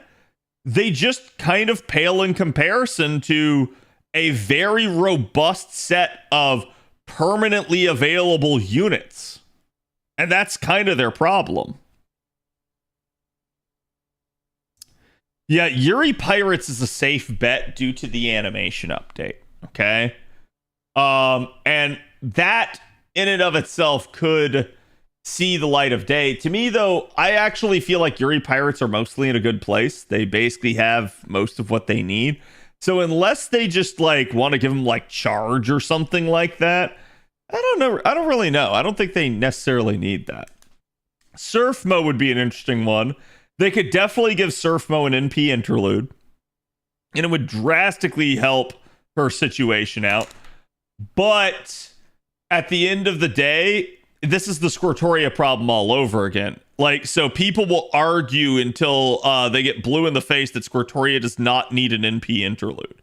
I completely categorically disagree, but I understand why people feel that way. And in that regard, yes, like Squirtoria is in a really good spot still due to her ability to loop and drain. Surfmo also in a pretty good spot due to that. So I could definitely see that like not being Surfmo in the same vein. But if they wanted to buff Surfmo, I don't think it breaks the game. I think it's perfectly fine. I think Habitrot existing kind of just proves that. Because you can brute force a Habitrot 3-turn pretty easily. Astolfo to buff is monstrous strength. They could. It's definitely like, that's what I'm saying. It's like, I don't feel like any buff for the 4-star writers is out of like possibility. There's no standout unit other than the welfares, other than like Habitrot and stuff like that. So to me, I don't really see it. And who knows? It could be another welfare that gets the buff. It could be Sakamoto Ryoma or something like that. So we just have to wait and see. But yeah, I think this is an interesting one because of that. OG Tamamo needs a buff here, trust. Well, this is a 4-star writer that we're talking about, so what are you smoking? I want some of it, clearly. 1-star assassin here is interesting because I actually... you guys would have to do the research on this, but correct me if I'm wrong. I feel like we've had a 1-star assassin buff like every year for the past 3 years. And like, that's not absurd. I think it should be happening that often, but it's kind of interesting to say the least. So like, if it's not Matahari, it's going to Kojiro or Charlotte Corday, who have both had buffs recently. So like, I think this is a shoo-in for Matahari. I think Matahari is in a very similar spot to Asterios. She is a relic of the past. She primarily is used for defense down applications at this point, and that is not a strong enough niche to really warrant use most of the time. So I think it's Matahari. If it's not, I start to really just question what the devs are doing. But I digress. I hope it's a skill upgrade for Matahari. I hope it's an NP interlude for Matahari that gives her a damage dealing NP.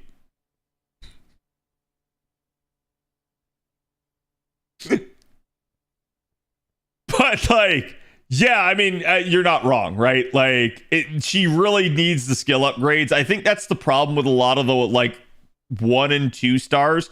Their skills are just atrocious in the modern era of FGO.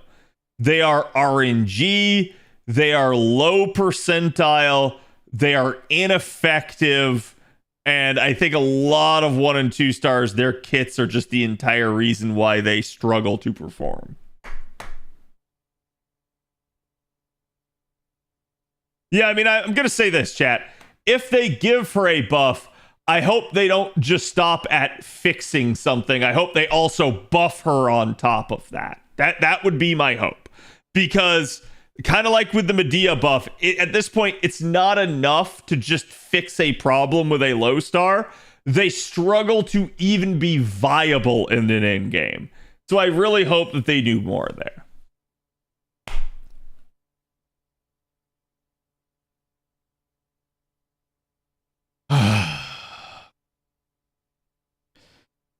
Five-star assassin. If your name isn't comma, you're up. This can be anyone. I'm dead serious. This can be anyone. It could be Kashin Koji. It could be Huyan Zhou. It could be Semiramis again. It could end up being Jack. It could end up being MHX again. It could end up being Old Man Lee. It could end up being, even crazy as it is to say this, King Hassan. So I don't really know. All I can say is needs to happen. Like, at this point, I think more and more and more of the roster needs some love. Yeah, I will say this. I like the idea of this being a Jack buff, if only because, you know, I remember getting in an argument with somebody years ago as to who was better between Jack or Kama, and somebody insisted that Jack was as good as Kama. And while I understood the points that they were making, the simple reason in my mind that I disregarded what they were saying is not that Jack was not capable. They were correct in that. The issue was for Jack to equal Kama's performance, it required heavily on card RNG to work in their favor. It required Jack's crit star machine to be up and running already, and that card RNG. And I just basically said, like, you're right, her performance can actually be similar, but only if that is true. That was pre-buff. Post-buff, they are not even in the same ballpark anymore. Like, Jack is literally dead in a back foggy British alley at this point, compared to Kama dancing through the streets. Okay? So in that regard, if this is a Jack buff, yes, by God almighty, it is overdue. It is overdue. I wouldn't hate an MHX buff. It's not that, like, her damage is crap. It's that you have Melt out there. You have numerous other units that have not nearly as clunky of kits and have charge skills baked in. So she doesn't have that. It is what it is. But, like, yeah, I don't really care who they buff at this point. I just hope that it's a good buff, and I want to see it. I mean, like, we could even see a buff to someone like Shootin' that still has a one-hit NP. So, like I said, there is... I think any SSR other than Kama really is up for grabs here. I think the other unlikely one, but definitely not as high of a chance as Kama, would be King Hassan. But, hey, I mean, if they wanted to buff Gramps, they can. And that would be awesome in a weird way. Cursed Arm Hassan. Yeah, I mean, I've seen people say, like, this is King Hassan. and this is Cursed Arm, and that could be a thing. I wouldn't put them past that to do that, but I do agree this has a high chance of just being Sanson. Let's be honest, chat. How many of you guys used Sanson this year? Be honest.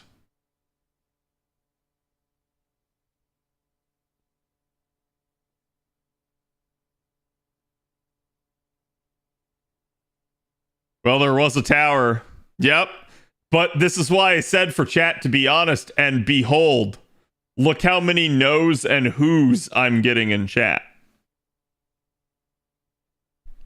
So, like, yeah, I mean, I think it needs to be Sanson. His kit's not the worst thing in the world, and it feels like it's right on the cusp of being pretty damn decent. Let's make it decent. Let's give him a buff. Let's help this guy out. Make him the 2-star version of another 3-star assassin. Let's make him 2-star Ezo, chat.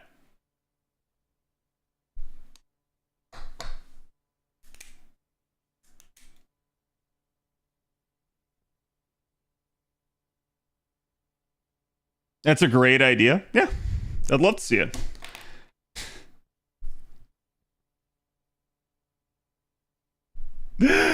Oh, God, this. So let me preface this by day 6 is a 5-star caster and a 2-star caster. Day 7 is another 5-star caster and a 3-star berserker. So there are 2 SSR casters here, chat. And I think it's 2 buffs to Castoria.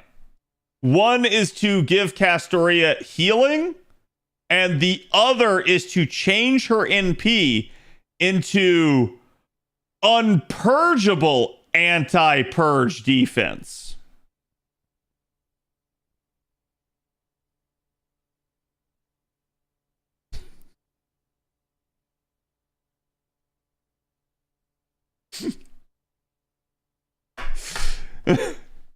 Are we meme territory? We're in meme territory.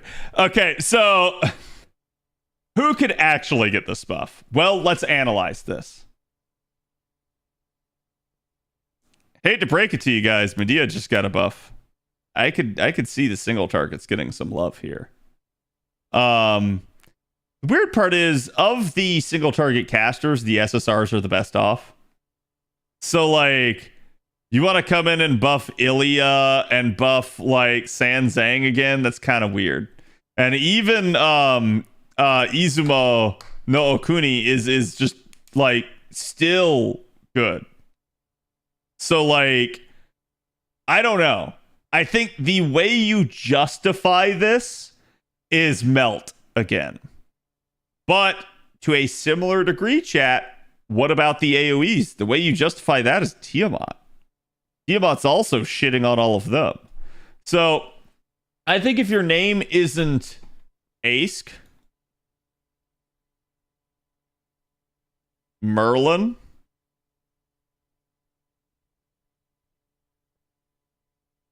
Castoria,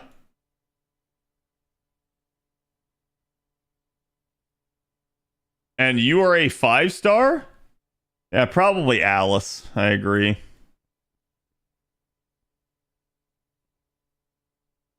I think if you're one of these, you're up.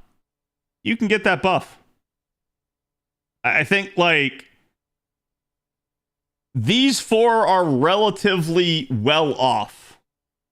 The rest, not so much. They either have glaring issues in the kit, glaring damage problems, or who knows what, okay? I can see a buff to Tamamo. I can see a buff to Waver. I can see a buff to Miss Crane. I can see a buff to OG Scotty. These supports are not excluded here. And it would not surprise me to see one of these buffs be to a damage dealing caster and the other one be to a support.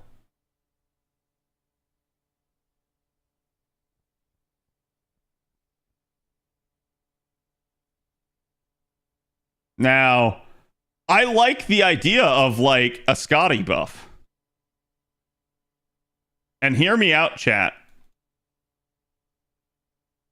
What if?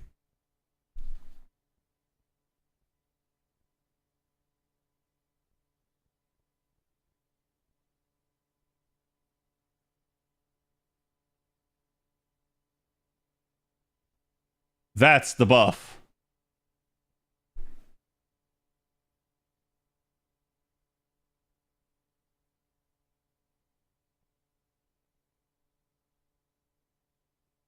This still doesn't get her to an NP, but this gets her with her own mana loading append with another Scotty to 80%. So all you need is some other source that can give the party 20%. That can come via a third support. That can come via a damage dealer that has party charge. So, like, I think if we can get something like this, Quick is back. Quick can start dealing more with mixed setups and oddly structured nodes. And Scotty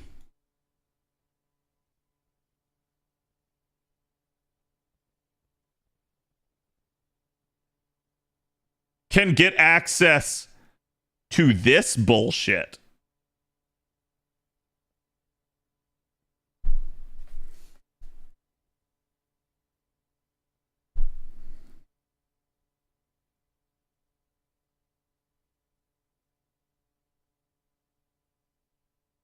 Like, a lot of people forget that they buffed this, chat. We had 50% crit damage alone. Now we have 100% and 30 here on the NP. And I mean, even if you just have the one, that's good. It's not quite Castoria, chat, but it is good. It is an option. It is viable. And it's also 5 turns. So that would drastically shape things up.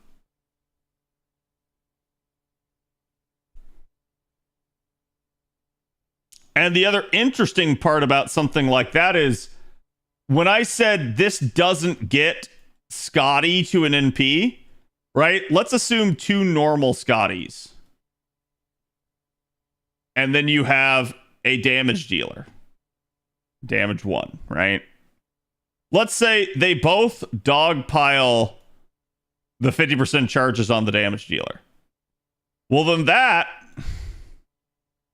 is 30% twice to both of them. With their append, they both get 80% charge. Well, hold on.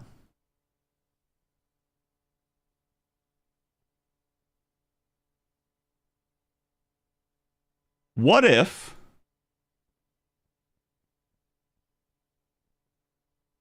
you do 50% to self?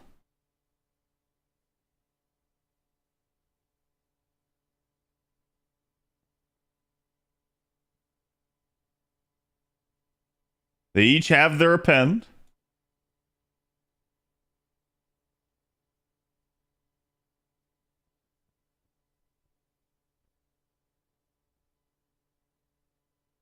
Your damage dealer isn't at their NP, but they're also only 20% off. And that's if you wanted both those Scotties to get to an NP.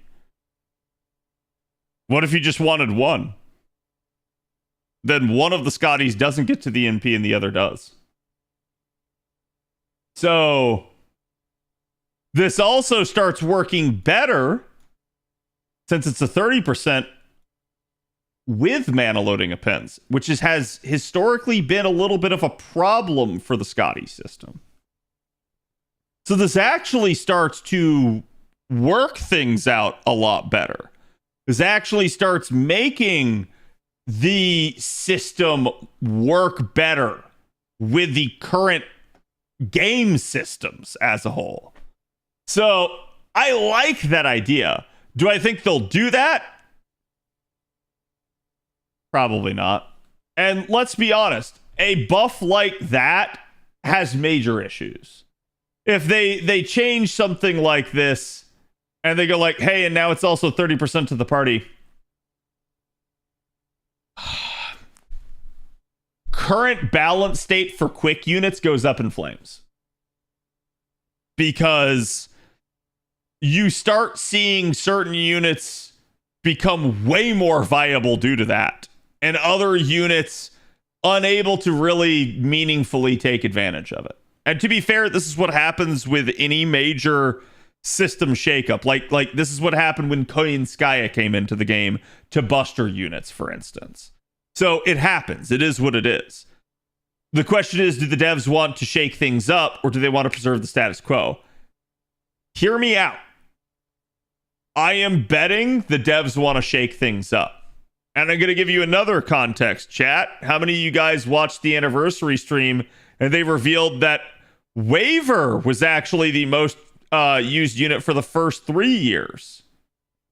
Year 4, finally Scotty beat him despite her already having been out for longer than that.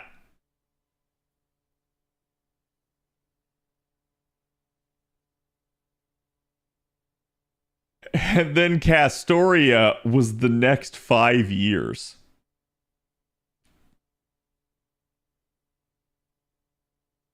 I think the devs want to shake something up. Now, who knows? Maybe this is a return to Waver. Maybe Waver gets, I was gonna say maybe Waver gets like a quick buff or something. It becomes a member of Team Q, right? Like, I don't know. I don't really care. I hope they do shake things up. I hope they do something. And when I say shake things up, dear Lord, do not power creep one of these meta units. Like don't make them stronger than existing options. Just make them another option if they're going to do something like that.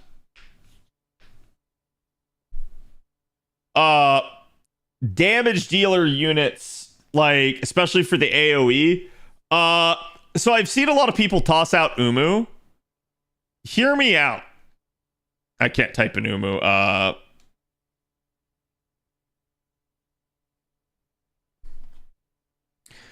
So a lot of people think that Umu's in a bad state due to Ask.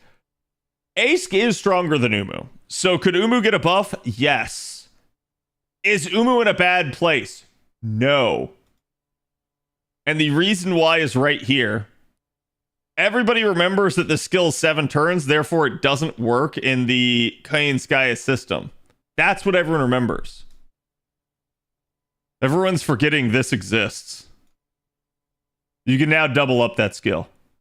So Umu is a lot better now that the 5th append is out. She's one of the major beneficiaries of it because she gets to double up on a 3-turn 50% up attack. That's really good. Trust. That's really, really nice. Buff Alice, yes, yeah.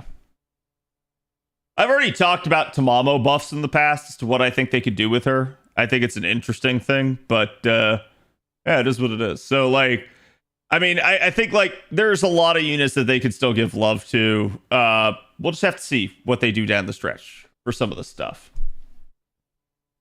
So I think that's your casters. 2-star caster. I think the money would be on Shakespeare here because your alternative is what, Hans? And like, dear Lord, how many buffs are they going to give to Hans? So like, I think this is another one where it's like, it's the interlude kind of winning out. Sorry, not interlude, the NP animation update and stuff. So Gong.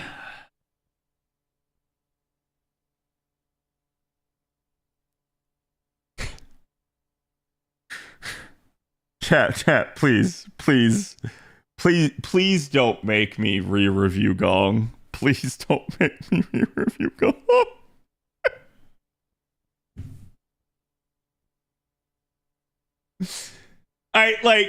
In all seriousness, I don't see it being a Gong buff. Gong is still at a really good spot. That there's no 4-star caster, yeah. 3-star Berserker. So don't forget, I know I've seen already a lot of people being like, ooh, Kyo, but Kyo did get a buff last year that actually it's the pseudo Salter buff. Kyo is better because of that buff. She is more usable and can pump more damage due to it. So they could fix it, but yeah, I think this is another strong candidate for it being the animation upgrade, because Darius was mentioned, and Darius has received a buff a while back, but Darius's kit just kind of sucks. Like, it's just guts, a cleanse, and some buster up, basically. That's it. So, like, I wouldn't mind seeing them, like, even if they're not necessarily going to, like, jack up his damage a bunch, I wouldn't mind seeing them do more. There's also, like, Lu Bu. Yeah, like, Lu Bu has, in like, 10 years not received attention.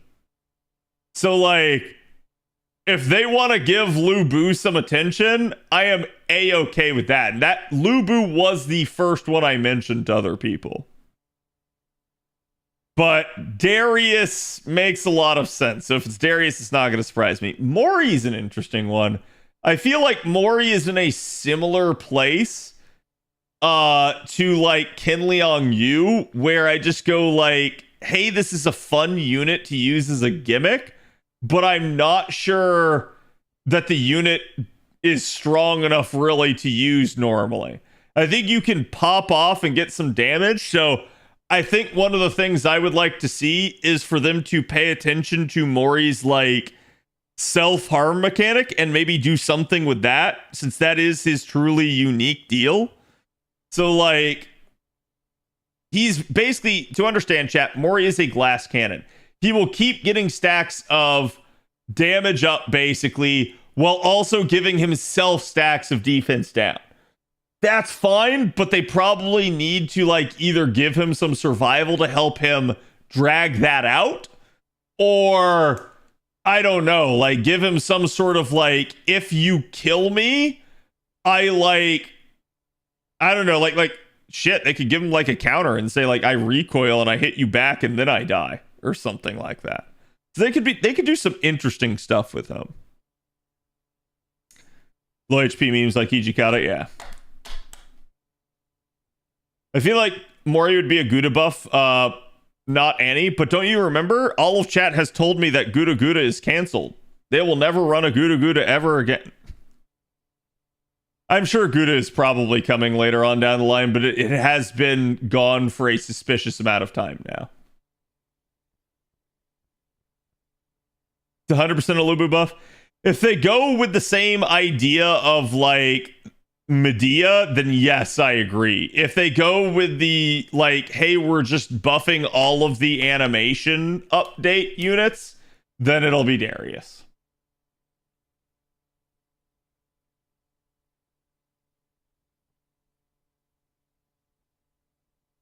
What do you mean they buffed red hair? Who?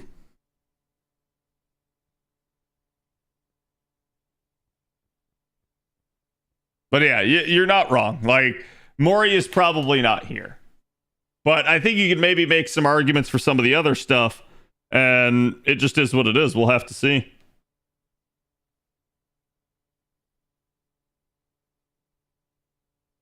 Best horse? Yeah. All right, chat. That's my predictions. That's my thoughts on the matter. We'll see what happens. I don't know. It's going to be interesting. Tomorrow we get extra 1, extra 2 grand, Famitsu article, and I believe the day after we get Hollow Ataraxia on Steam. So like everything, everywhere, all at once. I don't know what I'm gonna do for it, but I'll be on. Like, feel free to check me out. I'm gonna have to try to fit all that shit in at the same time, so it is what it is. I'll probably focus more on grand stuff tomorrow because I'll probably need some time to get together the Famitsu stuff because I'm going to be working with Trubs on that. So, okay, chat. Let me see who all is on.